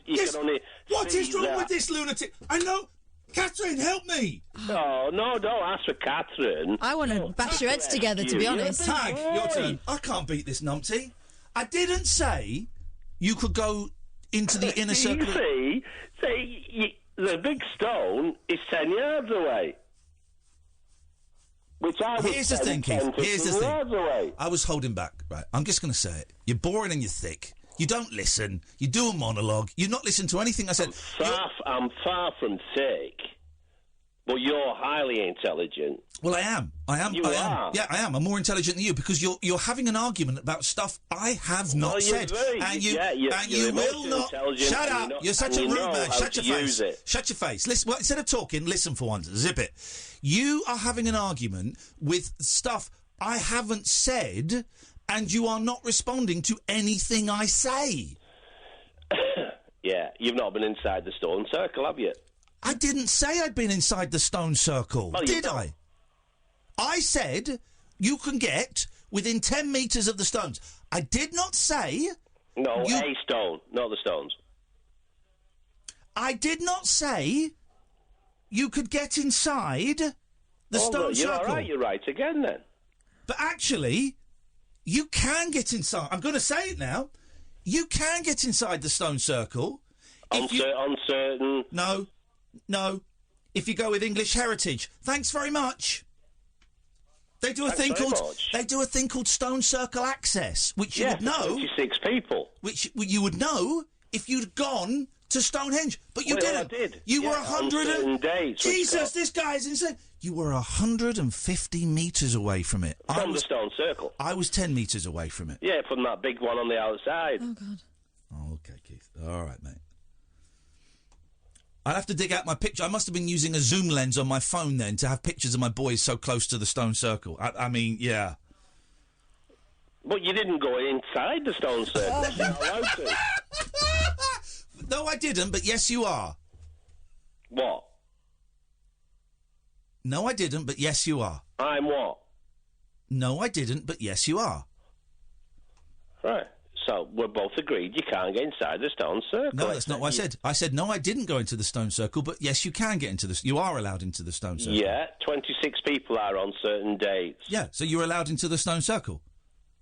Yeah. Yeah. Certain people are. Yeah, you're allowed into the... No, anybody is. On certain days. It's not certain people. Anybody is. Anybody is allowed. 26 people on certain dates, the summer solstice or whatever you call it. Right, OK, don't even say summer solstice. Summer solstice. Summer solstice. Summer salt and pepperish. Right, all right, we're going nuclear. We're doubling down. We're going to the Stonehenge website. Right, let's see.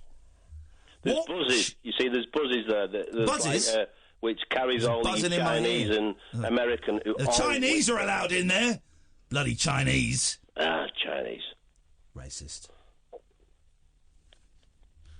Right. Clicking on it. You getting it? Yeah. So the official one is they've got the visitor centre, which is about a mile and a half away. They charge you 30 quid. What do you mean it's a mile and a half away from Stonehenge? Yeah. Incorrect. It's on the site. You walk. It's not a mile and a half. On the site, but it's about a mile. No, it's not. No, it's not. You go there. You pay. Yeah. Then you're there. Have you been to Stonehenge, Ian? Yes, I have. This guy hasn't. What? Who? Me? What? Who's me? Not paid? The visitor centre is a distance away, and they take you down in a bus. No, they don't. They do, because the bloody buses were there when I was there at weekend. You didn't go to Stonehenge. You were 150 metres away from it illegally. You said you were. The whole point of your story. The whole point of your story was you were too tight to take your daughter to Stonehenge, so you climbed over a fence and went 150 metres away from it. If you look, it's not illegal. It's a right. You're stealing from national heritage. You should be ashamed of yourself. You're a scumbag. Don't be silly. National heritage you're stealing. English heritage you are stealing from. You make me want to puke. You disgust me. Well, that's... You disgust me. I think you're better than that, you know. I think you're better than that. I think our English heritage deserves, nay, warrants your support, and you refuse to support it.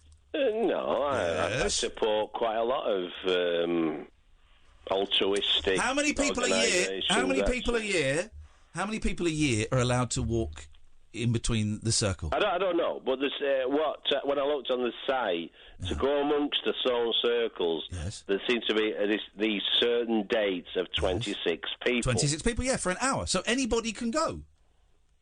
Yeah, if you're one of them 26. Well, but you've got to ask to be one of those 26 people. And you have to pay. I don't know how much it is. How much is it? I don't know, but you got to pay. Of course you got to pay. Oh, you're on the website there. Well, you look on the website. Well, I'm not online at the minute. Okay, I'm getting bored now, Keith. Thanks for calling. What? 0344 499 1000. This is Talk Radio. The Late Night Alternative with Iain Lee. Unfiltered night talk with the original king of unconventional conversation on Talk Radio. We have ways of making you talk. 0344 499 1000 is the telephone number. If you want to give us a call about Stonehenge, you'd be very welcome to. Let's go to... You've been Googling a bit about Stonehenge during the break. Anything Let's go to Simon, who's in Salisbury. Reveal? Good evening, Simon. Good evening. How clever are you both? Very sweaty. What you got? You're sounding very loosey-goosey tonight, Simon. Smoked a spliff, mate? No, I haven't. What, never? Okay. I was going to say, if Keith wants to come down to Salisbury, I can take him round the cathedral. We can actually touch it. We can go Novichok hunting, or anything he wants to do. You can go Novichok hunting? Why would you want to do that? How tall is your spire? I don't know.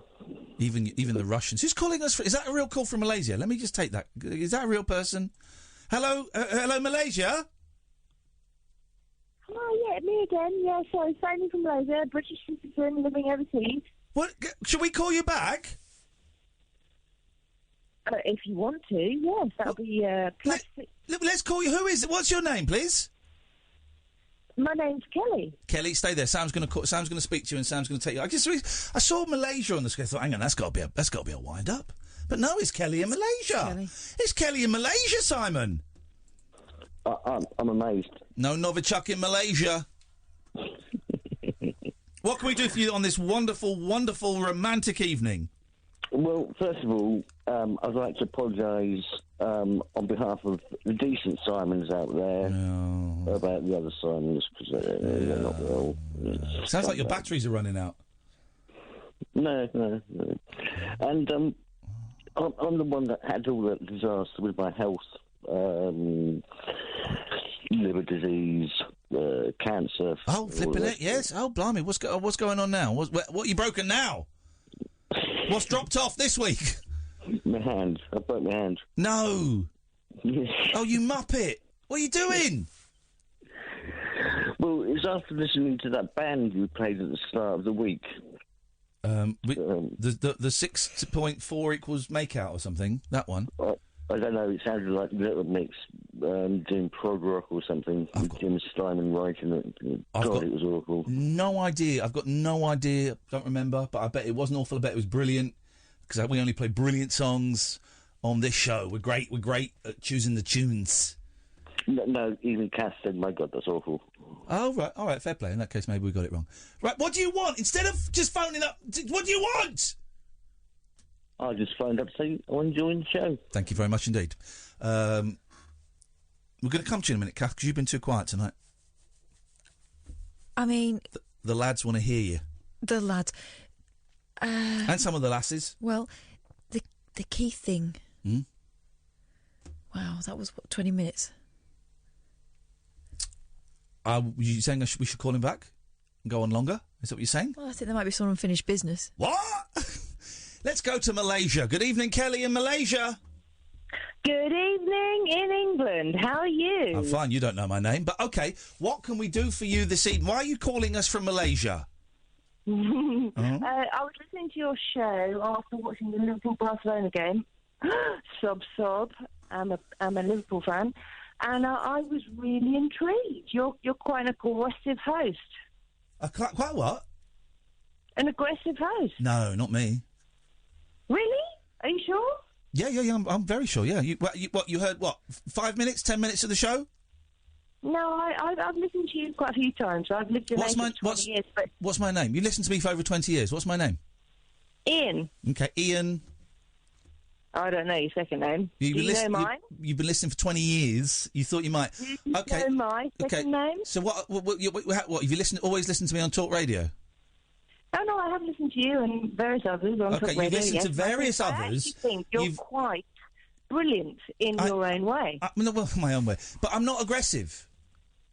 Well, yeah, you are. You're both. No, but you're trying to summarise a 20-year career and act from the 10 minutes really you've heard. 20 years? 20 years. How old are you? That's none of your business. Okay. You're trying to sum up a 20-year career After only having heard 10 minutes. Yes, there are parts of it that can be aggressive, Now, but that's like a tiny... The most important thing he's doing right now is asking me why I'm calling. Versus just trying to bully me before I even got to say. I tell you what, Kelly. Why don't you just piss off? Let's go to Brian. Bully you, silly woman. Let's go to Brian. Good evening, Brian. That was aggressive. I'll give her that. I think she was a little aggressive. I thought she was rude. Good evening, Brian. Hello, Ian. Hello, Brian. Here we go. At last, we got a decent. I think caller. your second name is Mr. Lee. It is. My second name is Mr. Lee. It's Ian. My full title is Iain Mr. Lee. Correct. And I thought... Are you on speakerphone? Oh, hang on. Sorry. There we go. I thought we had a decent call at last. Go on, Brian. But what I was going to say that I originally thought Keith had a good point, but then he quickly bored me. He had an unknown Here's the thing, Brian. Here's what I don't know how to do, right? Some callers are boring. Not you at all. I'm enjoying this. Some callers are boring, right? It's mine and Kath's job. Is Keith's calling back? It's mine and Kath's job to make the show interesting. Welcome back, exactly. Keith. But how? Hello. Yeah. Hello, Keith. Ian was Hiya, you two. I just caught you, and Kath said, you mentioned my name, and you felt. Kath mentioned there might be some unfinished business. Yeah. So I thought you had a valid constructive point initially to the people going to Stonehenge, but you went on and on about I won't mention the other matters, and made it very boring. Who are we speaking to? Talk to me. Who's that? Is that Ian? No. Brian. Oh, sorry. I just heard Catherine say about me mention my name Keith and some unfinished business. I don't know if Ian's there or not. You started off with a valid point for the public to go and see Stonehenge, and then you just went on and on and about a load of the buzzcocks. Load of what? Buzzcocks. Never mind the buzzcocks. Well, you lost me. You lost him about 150 metres away from Stonehenge. Finish you with that. I didn't hear any of that. Sorry. Right, Keith. What do you want now? We're done for tonight, man. I just heard. I was listening, and Kath said the Keith thing. You were talking for 20 minutes, and she thought it could go on for a bit longer. Unfinished business. Okay. Well, what have you? Well, it bored everyone, didn't it, Ian? Personally, Brian was bored. I was bored. Brian was bored. And Brian is my boss. Who is? So what did Kath mean by the unfinished business? That we should sleep together. Yeah, I'd love that. That'd be fine. All right. Well, we'll snuggle up. Okay, but you got to double bag it. Oh my God. I don't mind. Yeah, I'm all right. Wait, but Brian, would you like to hear that? Well, I tell you what, Keith. Tell you what, it would go on and on and on. No, I tell you what, Keith, you could come within 150 metres of me. What did Kath mean by unfinished business? All right, Brian, thank you for your call. Keith, we'll speak again later in the week or maybe next week. Thanks for being a good sport, man. All right, brother. Take care, fellow. It's nice to talk to you. All right. Okay, let's go back to Malaysia, and Kelly's called back in again. Jeez, Kelly. My name's Kelly. I would like to have a little chat about something that I think that, might be of interest to your viewers or your listeners, sorry. Away you go, Kelly. And I don't think you've given me a chance to have a chat. Well, because we can't hear you because your phone's breaking up. It's a lousy signal. Your phone's breaking up, so we can't hear you. One of the key elements of the phone-in part of this show is that we can hear the phone calls. Okay. I completely hear what you're saying. Which is the point. I can completely hear what you're saying. Right, we can hear what you're saying now, so don't move. What's the point? What's the point that you'd like to say, Kelly? Away you go, as you are so nicely. I'd like to ask your opinion about. Come on, what's your thoughts on Now that? you're breaking up. Now we can't hear you. Yes, really. It might be funny for you, but this is my radio. This is my job, and if people can't hear you, then there's not really a lot I can do. Well, all I can say is... Right, I can hear you now. Don't move. I am not moving. I am distracted. Jesus, it's just not working, Kelly. We'll try again. Just ask the question you want to ask. What is my opinion on what? Palm oil. Palm oil? I don't have any opinion on palm oil whatsoever. Really? I knew that would be the reaction, the arrogance of some people. Really? You don't have an opinion on the thing that I'm interested in?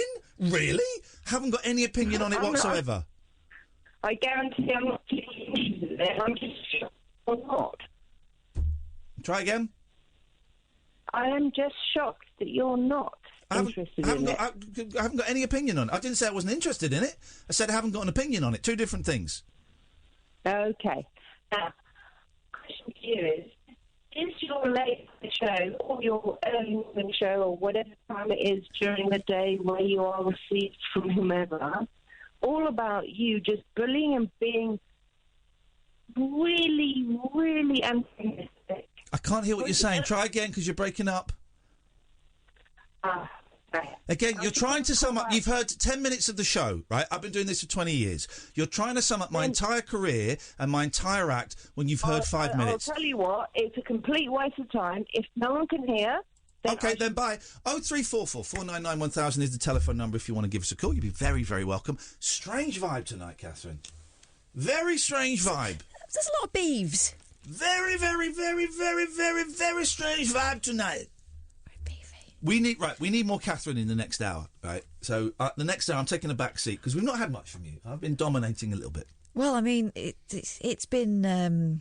7 hours and 15 weeks. It's been very fighty. Very fighty. Yeah. Flighty or fighty? Fighty. Fighty, isn't it? Yeah. It has. I'd like a bit more funny in the next hour. Okay, well then... But that's really down to phones up. And if they phone up asking for a fight, then... What we're going to do is I'm going to take a back seat. I'm still going to be here. Don't worry, guys. The next hour is going to be Cath-driven. Oh, no. Because maybe people want to be fighting with you. No, I can't be doing it. Well, I wonder if it's me. I wonder if it's me causing this. Hang on a second. Yeah, Kelly, can we hear you now? Yes, I think you can, because I'm now on 4G. Okay, beautiful. Right, so make your point quickly, because we're going to the news. Okay, all right. Before the news, my question to him is, how is his opinion on palm oil? You're on the air now. I don't have an opinion on palm oil. Why not? Why should I? Everybody in the world right now has an opinion on palm oil. No, they don't. No, they don't. You have an opinion on palm oil, and you think that everybody should. Not everybody. Kelly, you're a very arrogant woman. What's your opinion on instinct? What's your opinion on instant rebellion? On infant rebellion. Instinct rebellion. The guys that have been basically closing down all the bridges Extinction Rebellion and everything in London. What did you call it? Yeah, Extinction Rebellion. Extinction Rebellion. What do I think about them? I'm grateful that they're doing it. I don't know where this conversation's going, Kelly, or why it's of any. Why are you asking me? Why are you so interested? Why are you so obsessed with my opinion on things? Because you want to argue with me. An opinion leader. No, I'm not an opinion leader. I'm not an opinion leader. Millions of people. No, I'm not. I'm broadcasting to about maybe thousands. I'm broadcasting to about 35,000 people. I'm not an opinion leader. I'm just a bloke. I'm just a gob on a stick. 35,000 people is enough. What's your opinion on climate change? What's your opinion? Jesus Christ. On the way the world has been. No, seriously, is this suddenly too much of a serious topic for you? No, it's a boring topic. Is it not funny enough, or it's boring? Antagonistic. Why are you so obsessed? Why are you so obsessed with my opinion on things? Go and find out your own. Go and research. Because I know that you have children, and I know that you want them to have a life after this.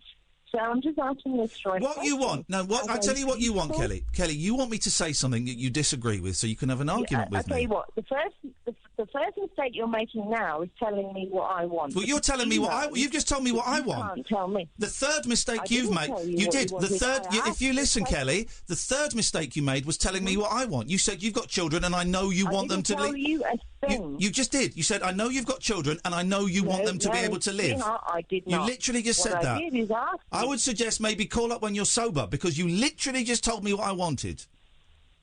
What, you think I'm drunk? I don't know what's going on. I don't think you're very coherent. I think I'm actually quite coherent. Okay, I'm not going to tell you my. I'm not going to tell you my opinion on anything. What can we do for you tonight, Kelly? Okay. How can you promote the country to become more progressive against disposable plastic? Not my job to do that. Next point. Okay. Is it a Kardashian thing you're more interested in? Don't know what that is. Next, you don't know the show. You're phoning up. You don't know the show. You said you've been listening to me for 20 years. You don't know the show or the act. What's the next point? But you're literally pushing the point away because you don't want to answer the question. I've asked you a straight question. All right, I'll tell you then. I'll tell you then. I will answer. I'm going to answer your question. Good. All right, I'm going to answer the question because you asked it to me. I'm going to show you I'm not afraid of answering the question. I am a traditionalist, Kelly. Kelly, I am a traditionalist, right? I like the old-fashioned. I'm not so keen on change. So, therefore, I would have to say I come down on the side of Kim. Of who? Kim is my favourite Kardashian. I'm old school. I'm old school. I don't like the new breed of them. She was the first for me. She was the original. I love you so much. Yes, she is. And crashing swiftly on, one needs to really think about Kelly, how we're going to move forward. Okay, you listen. Is that not something you want to talk about? We go fast pace. Okay, listen. You listen. We're going to the news. What about Liverpool tonight losing against Barcelona? How awful was that? Okay, you're talking about football now, which is really, really dull, Kelly. So thanks for your call. Have a great night. Okay. I mean, oh man. The Late Night Alternative with Iain Lee on Talk Radio. We have ways of making you talk.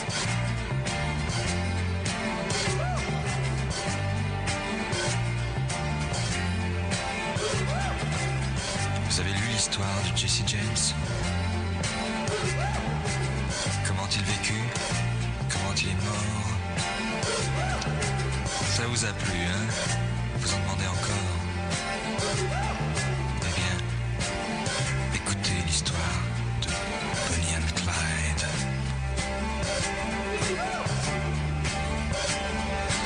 Alors voilà, Clyde a une petite amie.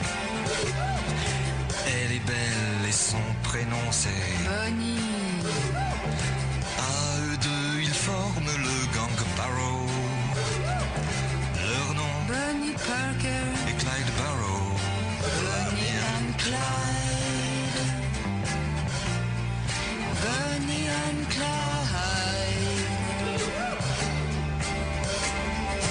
Moi, lorsque j'ai connu Clyde autrefois, c'était un gars loyal, honnête et droit. Il faut croire que c'est la société qui m'a définitivement abîmé. Bonnie and Clyde. Bonnie and Clyde. Qu'est-ce qu'on n'a pas écrit sur elle et moi? On prétend que nous tuons de sang-froid.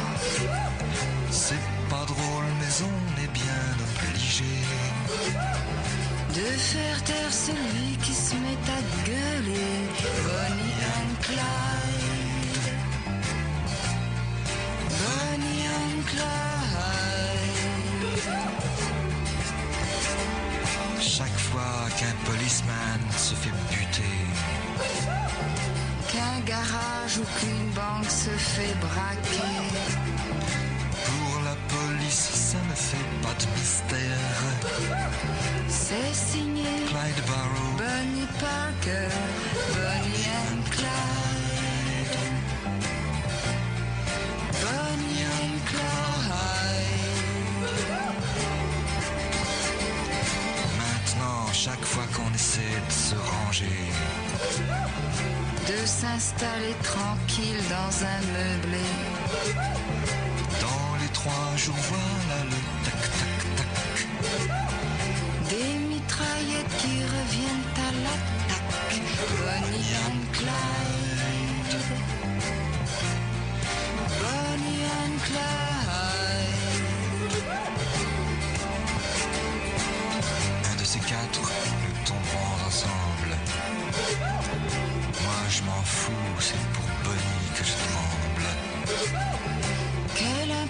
pense qu'il me fasse la peau.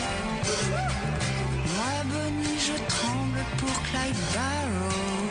Bonnie and Clyde. Bonnie and Clyde. De toute façon, il ne pouvait plus s'en sortir. La seule solution, c'était mourir. Mais plus d'un les a suivis en enfer. Quand sont morts Barrow et Bonnie Parker, Bonnie and Clyde, Bonnie and Clyde.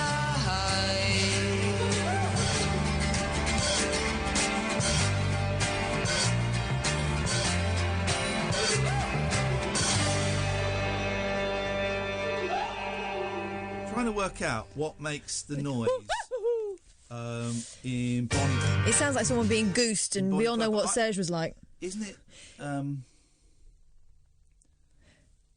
What makes the noise in Bonnie and Clyde, the song by Serge? It's like isn't it a thing you sort of rub it and tighten it?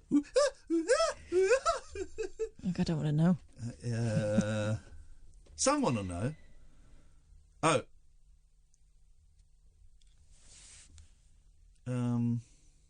I don't. Someone will know. That someone, I'm afraid, is not me. Or me.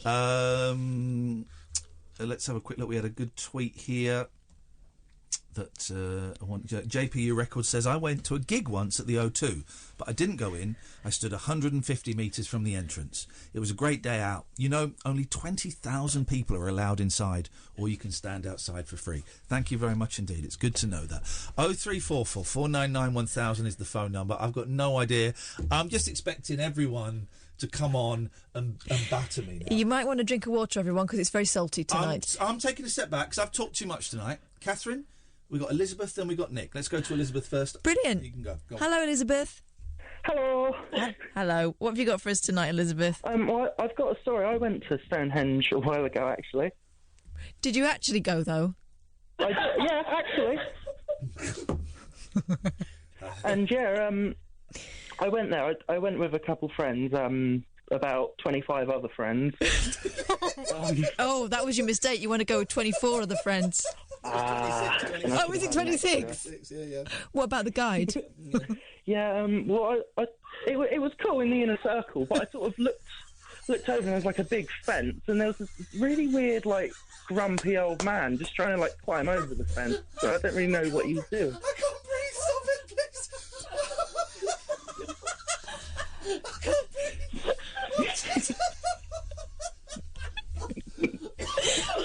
Well, that's a charming story. I'm glad you liked it. Iain really liked it. You really like that one, don't you? And tell me, Elizabeth, did you actually get into the centre of the circle, or just near that big one? Oh, yeah, right in the middle. I stood right in the middle. Near the big one. We knew it was near the big one. Thank you very much. Thank you so much. Oh, God. You not made that call for me. It was our mate laughing in the background.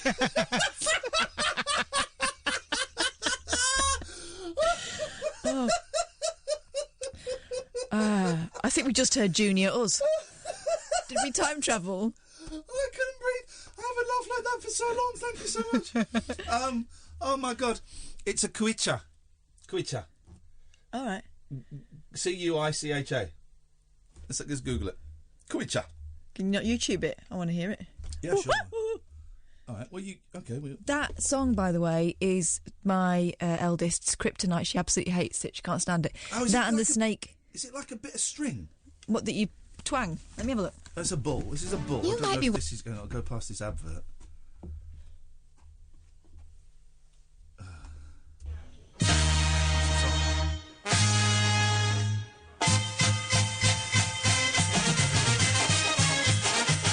Jesus. Kuich. I think he's. Here we go. He spelt it wrong. That's right. Here we go. Kuich instrument. Here we go. It's like a drum. I knew it. I didn't want to say it was like a drum though. It's called a monkey drum. Because it sounds like a monkey laughing. Yeah.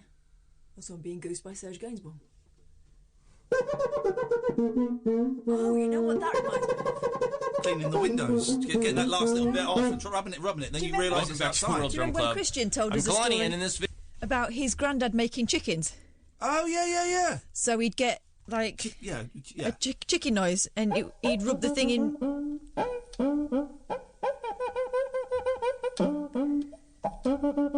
Yeah, so pulling the string would make a whoop, whoop, whoop.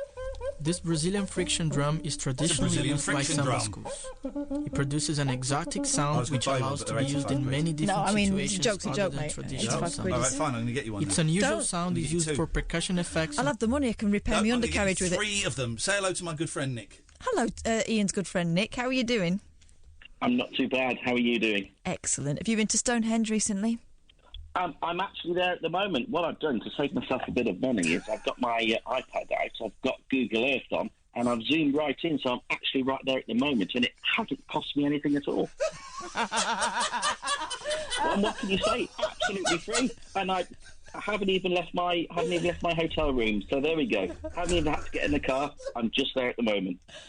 And you know, I mean, if that guy was there, you're there too. In fact, let's all go. I'm going to have... Can you zoom in? Can you zoom into the middle of the circle? I'm going to Stonehenge. Oh, hold on a second. I can do that from the plan view from the top. Yeah, I'm there at the moment. Wow, I tell you what, it's like I'm in space and I'm just looking down. Which stone are you at? Because I'll meet you. Hang on, I won't be a minute. Hold on a second, Sam. When you're there, I will pick the. I love some of my callers so much. How will I recognise you? What are you wearing, Nick? I am. I'll tell you what. I'll just put a rose in my jacket pocket. There he is. He's near the big one.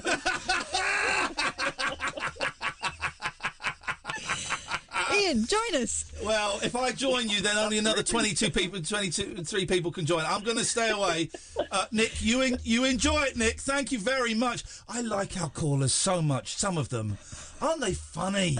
Aren't they funny people? Hey, I like it at Stonehenge. It's very peaceful. Yeah. There's substantially less beef than that's been round here. You can get about 15 metres up to it. I can see the big one. Let's go to Will. Good evening, Will.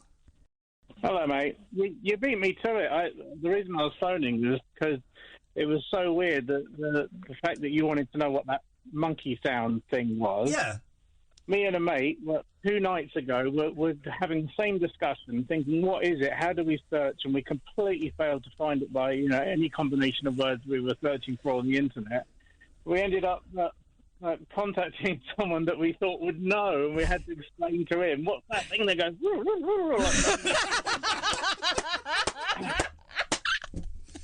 And did he know? No, because it doesn't go woo-woo-woo. It goes woo-woo-woo. What we were talking about. He said, yeah, it's a Squeaker, and we ended up watching exactly the same video that you're watching. It's like, blimey, you could have done this 2 nights ago, and we would have a lot of bother. How funny that's in the vibe. So who was it you asked? Is he a drummer? Is he a Brazilian? Is he a monkey? What is he? He is a guy who does, like, djembe group drumming classes. Oh, there's your fella. Right, I thought if anyone knows, he'll know. But that wasn't the song we were listening to that made us wonder what the sound was. Is it Me and Julio down by the schoolyard? No, it wasn't. It's probably one you may not even know. It was called Garden Party by Mezzo Forte. Yeah. And it was from, like, the 80s, man. Yeah, the 80s, man. You gotta be there. I don't know that song. Can you just do the Kuika noise from that song, please? It was like... He's good. He is good. Oh my God! I had such an evening tonight. I'm so glad to get home. Yeah, what happened? You know, like when you go onto a well-known auction site and you think, "I'll just put a little bid on that." Oh, mate! Can I just ask? You're not drunk or high, are you? No, but okay, because that's the worst time. I thought that looks really cheap for what it is. I'll just put a little bid on it. I'm not going to end up getting it. Congratulations, you are the winner. And guess what I got? A tank. No, it did. Oh, so close. Go on. A horse lorry. Have you got a horse? No. Hang on. Do you mean the thing that attaches to the back of a Land Rover that you put a horse in? A horse box? No, the thing that's an actual lorry that you get in and drive, and you put a ramp down and put the horses in the back of it. How many horses can you fit in it? 3. Flipping heck, man! What are you planning to put in it then? Right. Well, I'll tell you what happened. So I won this thing. I thought, gosh, I wasn't expecting to get that. How much did you win it for? 500 quid. It's quite a bit of money. That's right. But I thought, how can I go wrong? That's so cheap for what it is. You said it worked and everything, but so now I've got a little scooter. So what I did was I rode my scooter up to London, up to Croydon, where this thing was. Yeah. And I got there. So it's a tiny, tiny little scooter with 8-inch wheels, right? Yeah. So I got there, paid the man, put the scooter in the back. What? Started it up. It seemed all right. I said, thanks a lot. See you later. Pulled out of his road.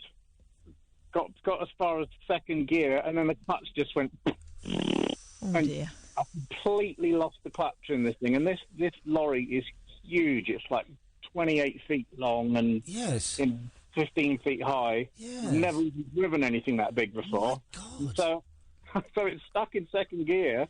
So I had to limp it home. No, hang on. Surely you then go back, don't you? You pull over and say, I'll have my money back, please. That's what you do, isn't it? No, I'm not. I'm too. What's the word? Dumb. No. Tenacious, I think, is the word you're looking for. Oh my word. Okay, so you drove it home, yeah?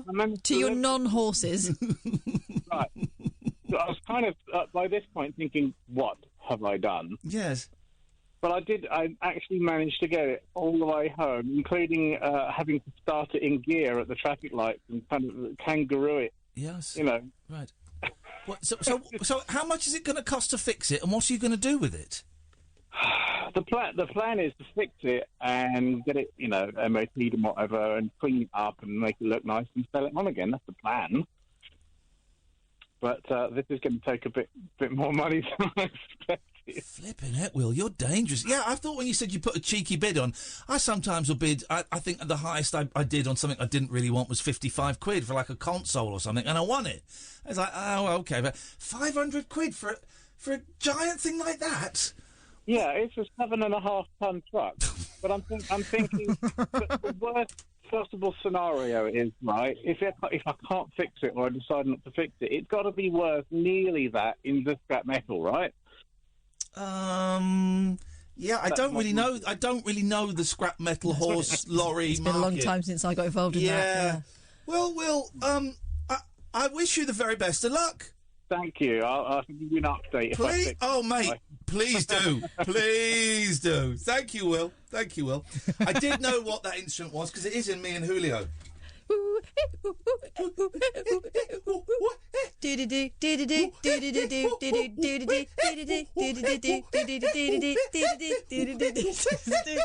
Oh yeah, it is, isn't it? Yeah.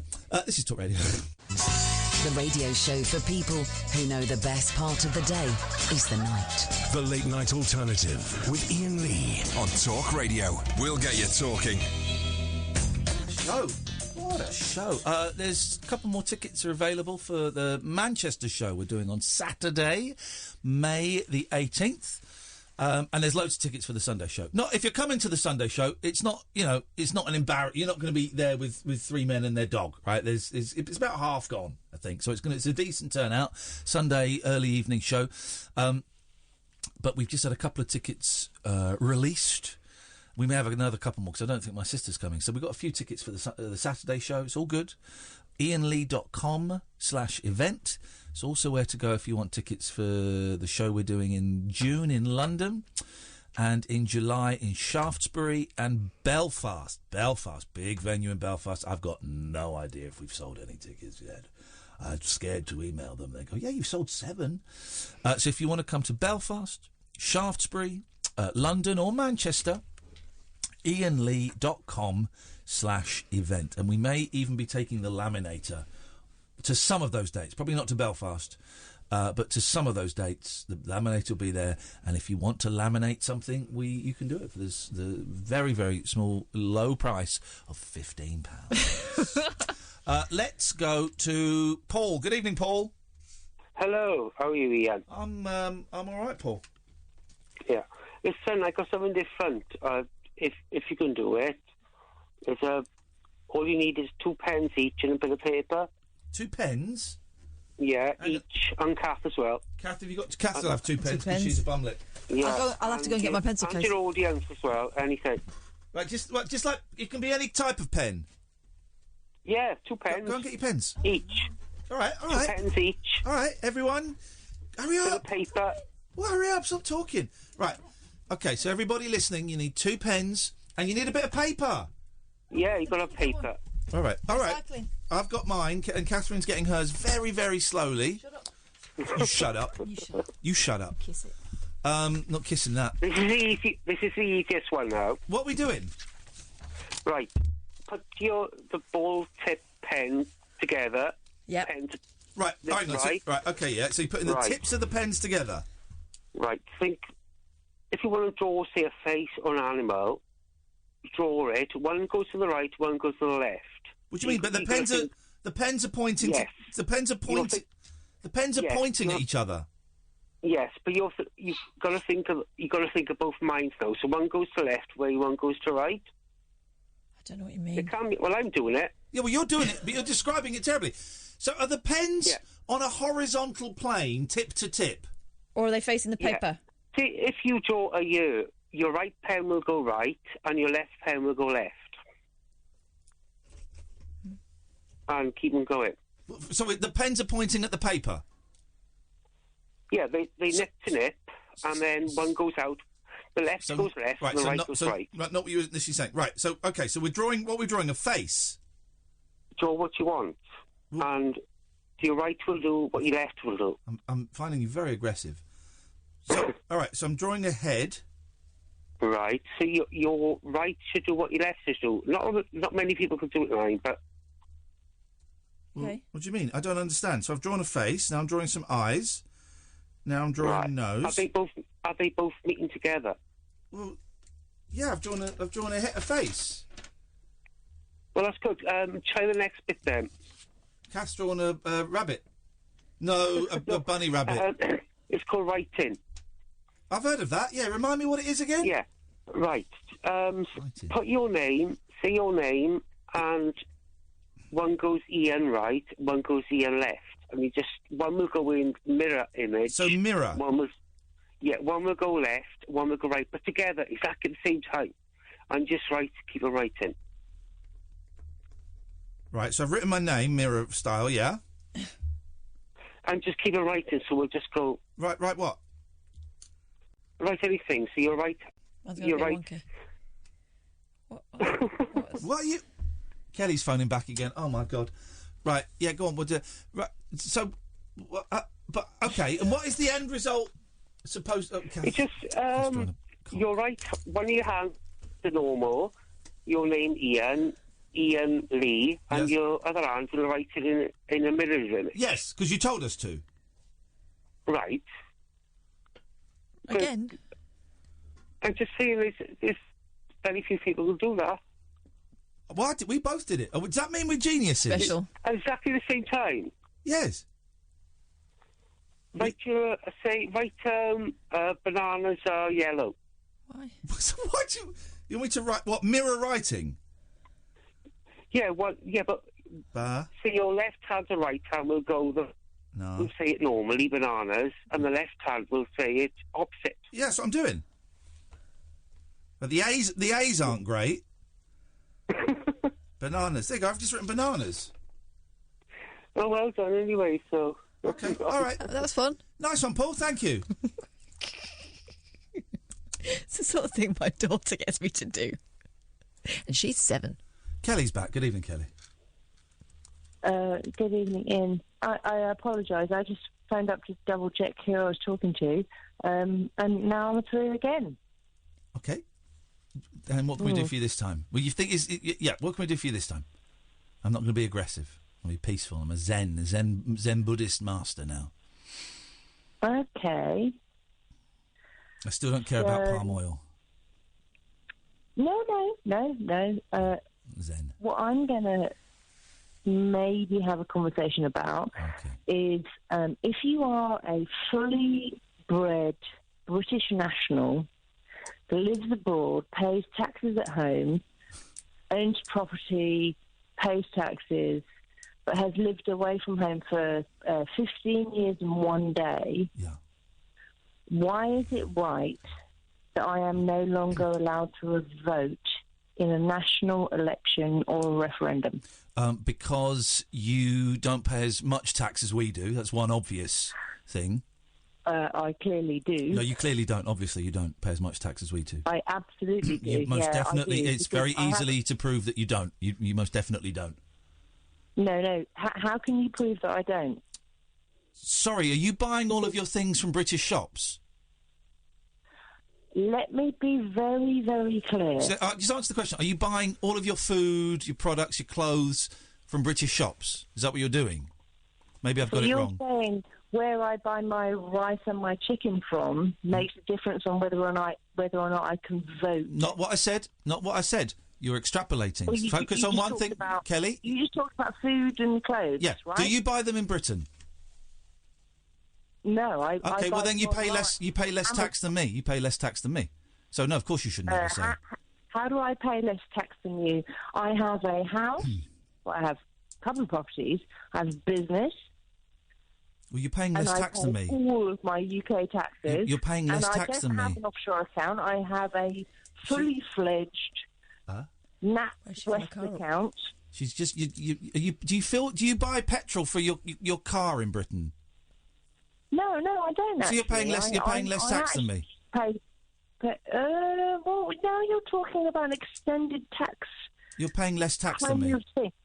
No, hang on. You're paying for your gasoline in the UK. I'm paying for my gasoline where I'm using the very fact, I can tell you the answer. If you listen, what a rude lady. If I don't buy gas in the UK, does that mean I can't vote? I don't buy gas. Here's the reason. Here's the reason you shouldn't be allowed to vote in the UK. We call it petrol. We call it petrol. All right, we call it petrol. And here's the reason I pay more tax than you, because there's a thing called VAT, which you don't pay. So you're paying less tax than me. So that's the answer to that text question. In the country that I'm currently in, I pay way more for petrol than you do, but that's not the point. You're not, Kelly, you're not clever enough to have this conversation. What you pay... I'm not clever enough to have this conversation. I'm sorry. Oh, jeez. I think... What you pay. No, you said you pay the same tax as me, and I've just proved that you don't pay the same tax as me. You pay less. I did not say. Let me just be very clear. I did not say. It'll be the first time in the three phone calls we've had. Why are you so angry? What's so angry? You're not angry about.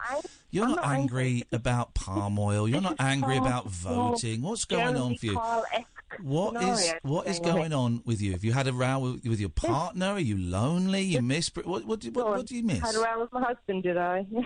I don't know. I'm asking. I'm giving you a list of... It's funny you picked on that one, which makes me think you did. If you would stop talking for more than a second, I would... It's my show, Kelly. It's my show. You haven't shut up, but I will let you answer. I will let you answer.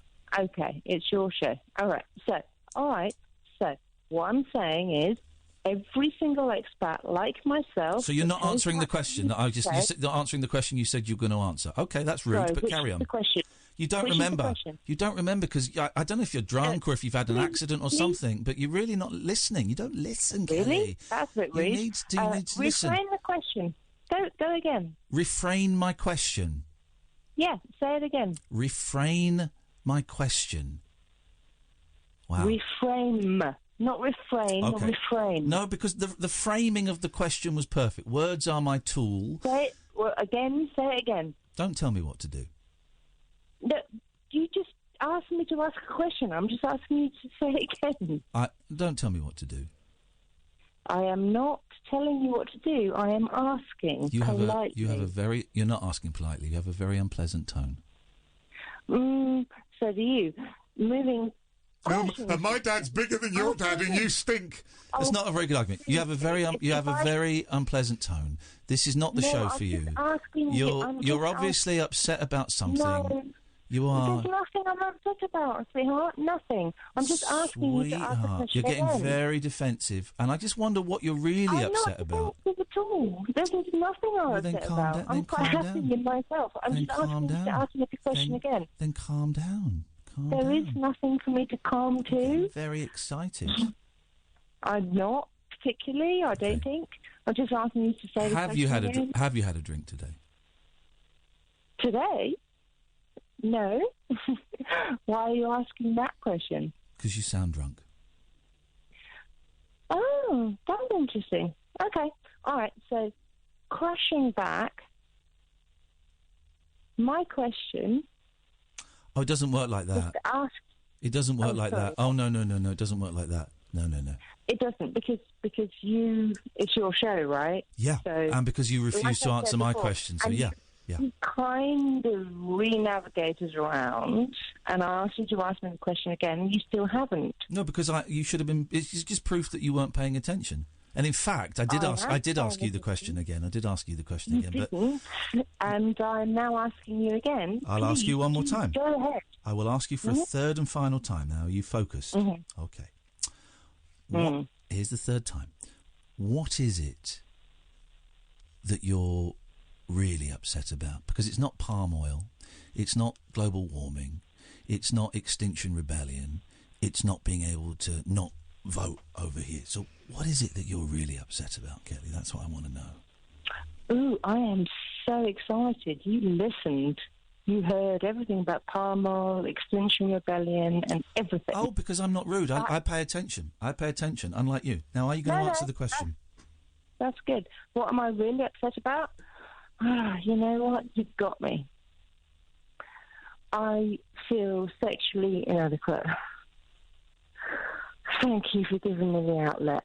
Or maybe I'm just a little bit pissed off about climate change, or the way that we are challenging it. Now, so was the sexual thing a joke? Was it? One day, you and I will meet in a bar. No, we won't. I won't. Listen, I don't go to bars, and I certainly don't hang out with people like you.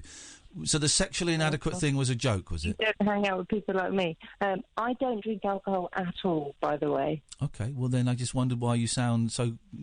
Let's say dizzy. Let's be polite and say dizzy. You think I sound dizzy? Or slurry? Or maybe something a little bit real. Now, you do not. Trust me. Listen, we had a fella on the show about just before Christmas who'd taken an overdose and was dying.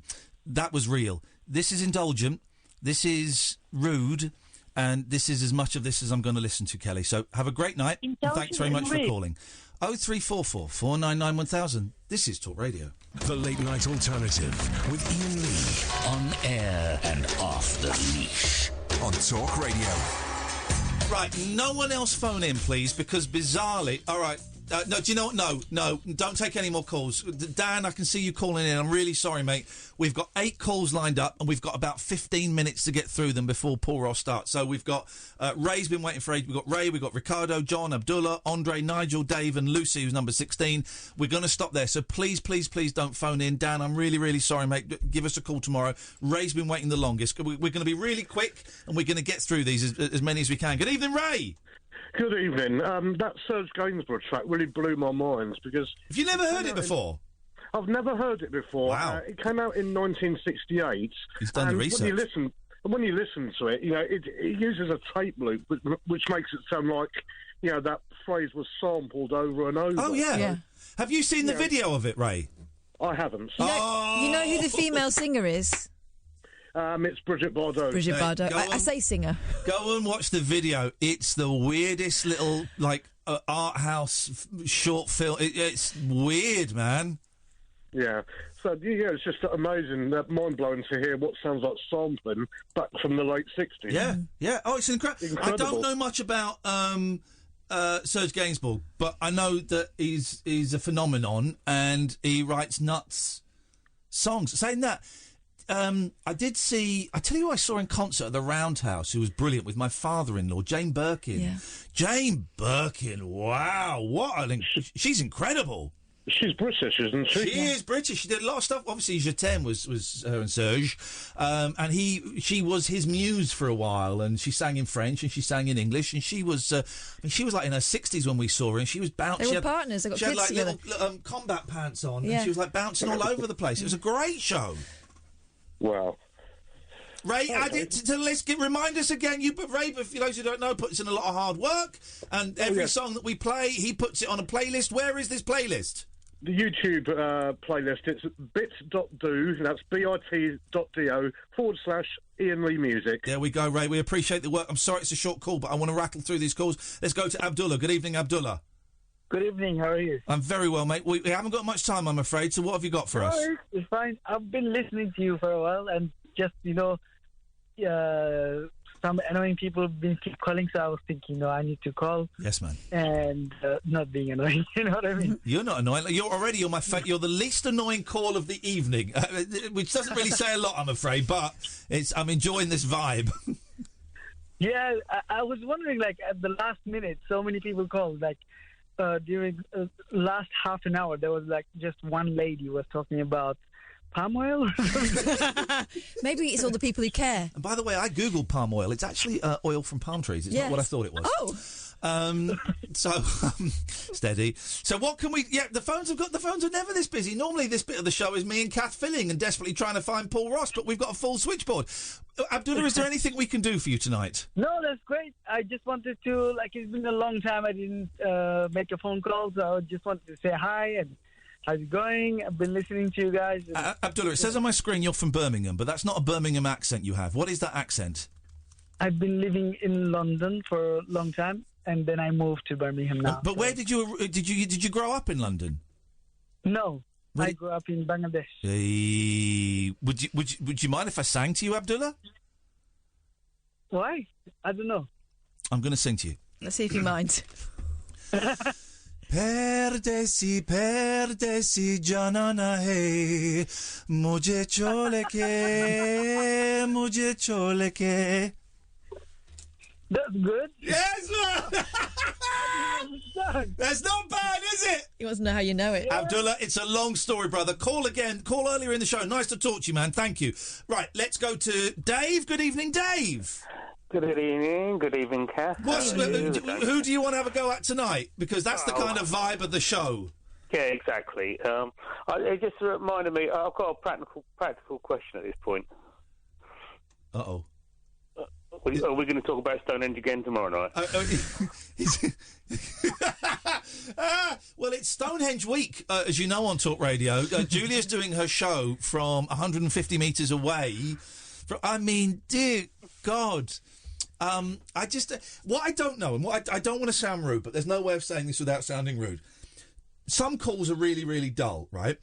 But also, we like to let people have their say. So maybe on this show, we let some dull callers stay on for a little bit longer than they would on our other shows. But listen, if I'm not paying attention, I'm looking at my computer. That's not a good sign.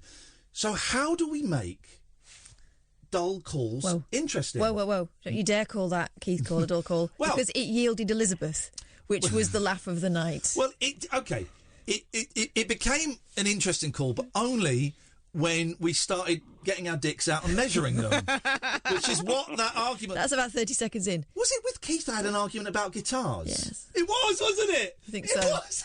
About the Gretsch. It always ends up in the butting of heads. You two could fight about...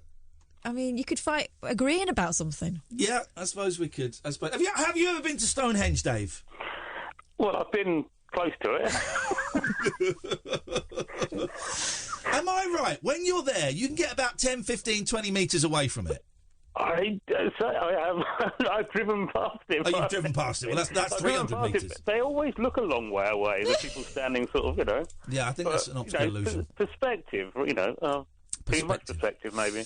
Dave, listen, we're going to move... Anything else before we move on? No, just that Bonnie and Clyde track reminds me of listening to Chris Morris's Blue Jam, because that was on the first episode of that. And tonight's show has been very Blue Jam. Bless you. Well, that is a very, very high compliment indeed. Well, that Blue Jam is art. It was art. I remember listening to that in a dark room. Yes. Dave, thank you very much. We're only moving on because we've got so many calls. Let's go to Lucy, who is number 16. Good evening, Lucy. Good evening. Hi. Hi, Lucy. What can we do for you? Do you want an argument? I don't know what the vibe is anymore. I can't read the vibe anymore. I was hoping to have a big argument and for you to call me a scumbag, but I've decided to park that. Okay, all right, good, thank you. So I had a nice day playing a new game, well, not that new, but it's called Exploding Kittens. Oh, now, I bought this and I bought you This is the card game, and I couldn't work it out. Yes. Oh, it takes 2 minutes to learn and 15 minutes to play. That's what it says. She just pwned you, Catherine. No, but that's what it says on the box. I still didn't get it. She pwned you. Oh dear. It's a very good game. I've got it. Calling to find out. Go on. What both of your favourite games are. In terms of card games, I love Uno. Me and the boys love Uno. Whenever we go away, we take Uno pack with us because it's easy. You can just be sat around and you maybe watched a bit too much TV or you're feeling tired and we just go, fancy a game of Uno? Always, you'll get half an hour out of that. Big fan of that. We've had a lot of fun with Operation. Okay. The medical training guide. Yeah. Recently, yeah. Oh, and we like the game, what you would call it if you were students, the Rizzler game. But me and the boys, we've got one, it's called like headbands or something. And you get these headbands and you strap it to your head and they've got cards that have got things you've got to describe and you stick them on you. And me and the boys love playing that, but they're always trying to look in the reflection of the window to see what's on their, on their head. And of course, Lucy, Fortnite. I've not played it. You scumbag. Yay! There you go. Thanks very much. Cut her off. She's gone. The loser's gone. Evening, John. Evening, my friend. Hello, fellow. I'm loving tonight. I feel like I'm a listener tonight's show, not a participant, and I'm thoroughly enjoying it. What have you got for us? No, I'm just phoning to ask about you and Kath's shows that are coming up. Yeah. So, I missed the one in Glasgow, but I plan on going to the later ones. Yeah. However, not got a lot of money, so I was wondering what's the view like from 150 metres? Because then I'm still going.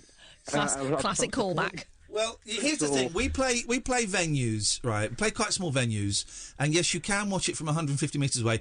Only about 80 to 100 people are allowed in the venues. Right, so it's not one of these shows that are just like 26 people. No. It's between 80 and 100. The view. Do you know what? You'll probably have more fun at one of our shows if you're watching from 150 metres away. If I'm completely honest, John. Thank you, mate. Very. They're making me laugh tonight. Yeah, the adders. He did. I was doing that. This is going to be. They're making me laugh a lot tonight. Let's go to Nigel. Good evening, Nigel. Oh, good evening, Iain and Katherine. That is Nigel. Good evening, Nigel. Good evening, ladies and gentlemen. Oh, it's Count Dracula. Is it? I've got something different Alfred to Hitchcock. tell you, Iain. Yeah, go on. I've got some new videos on my Facebook, and one is me in Helen Grant's place with Katie, the girl that works for her. Oh. There's a new video on my Facebook. Just a short one. Right, and what are you doing in the video? Just a short one. Steady. And another video is of me showing my letters from ITV. Didn't I tell you the other day? I got some letters from ITV, didn't I? For Opportunity Knox. Yes, you did mention that. Yeah. Yeah. So they're on video for people to look at. So if people want to find them, because we haven't got time for us to go there now, but if people want to find them, where do they go, Nigel? They go Nigel Reader Facebook with a picture of me singing into a microphone. Okay. And I've got a letter from Billy Dainty from years ago. Wow. He was in Rod Hull and Emu, wasn't he? He wasn't. Well, he was in Rod Hull and Emu. That was Rod Hull. Yes. No, but he was a big star in the actual show, the children's TV show. I remember. Well, I don't remember what it was in, but I remember Billy Dainty. He was a big old star. Yeah. And he was famous. also on the Palladium a lot, wasn't he, for the Royal Variety show? What did Billy Dainty say in the letter to you? Well, thank you for me.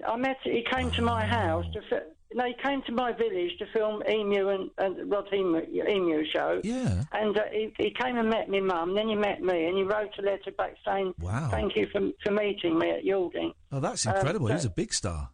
Yeah, but he put a picture of me on my drums up on his wall in his dressing room. He told me on the letter. What a nice man. It's all on the video that's on my page. Brilliant. What a nice man.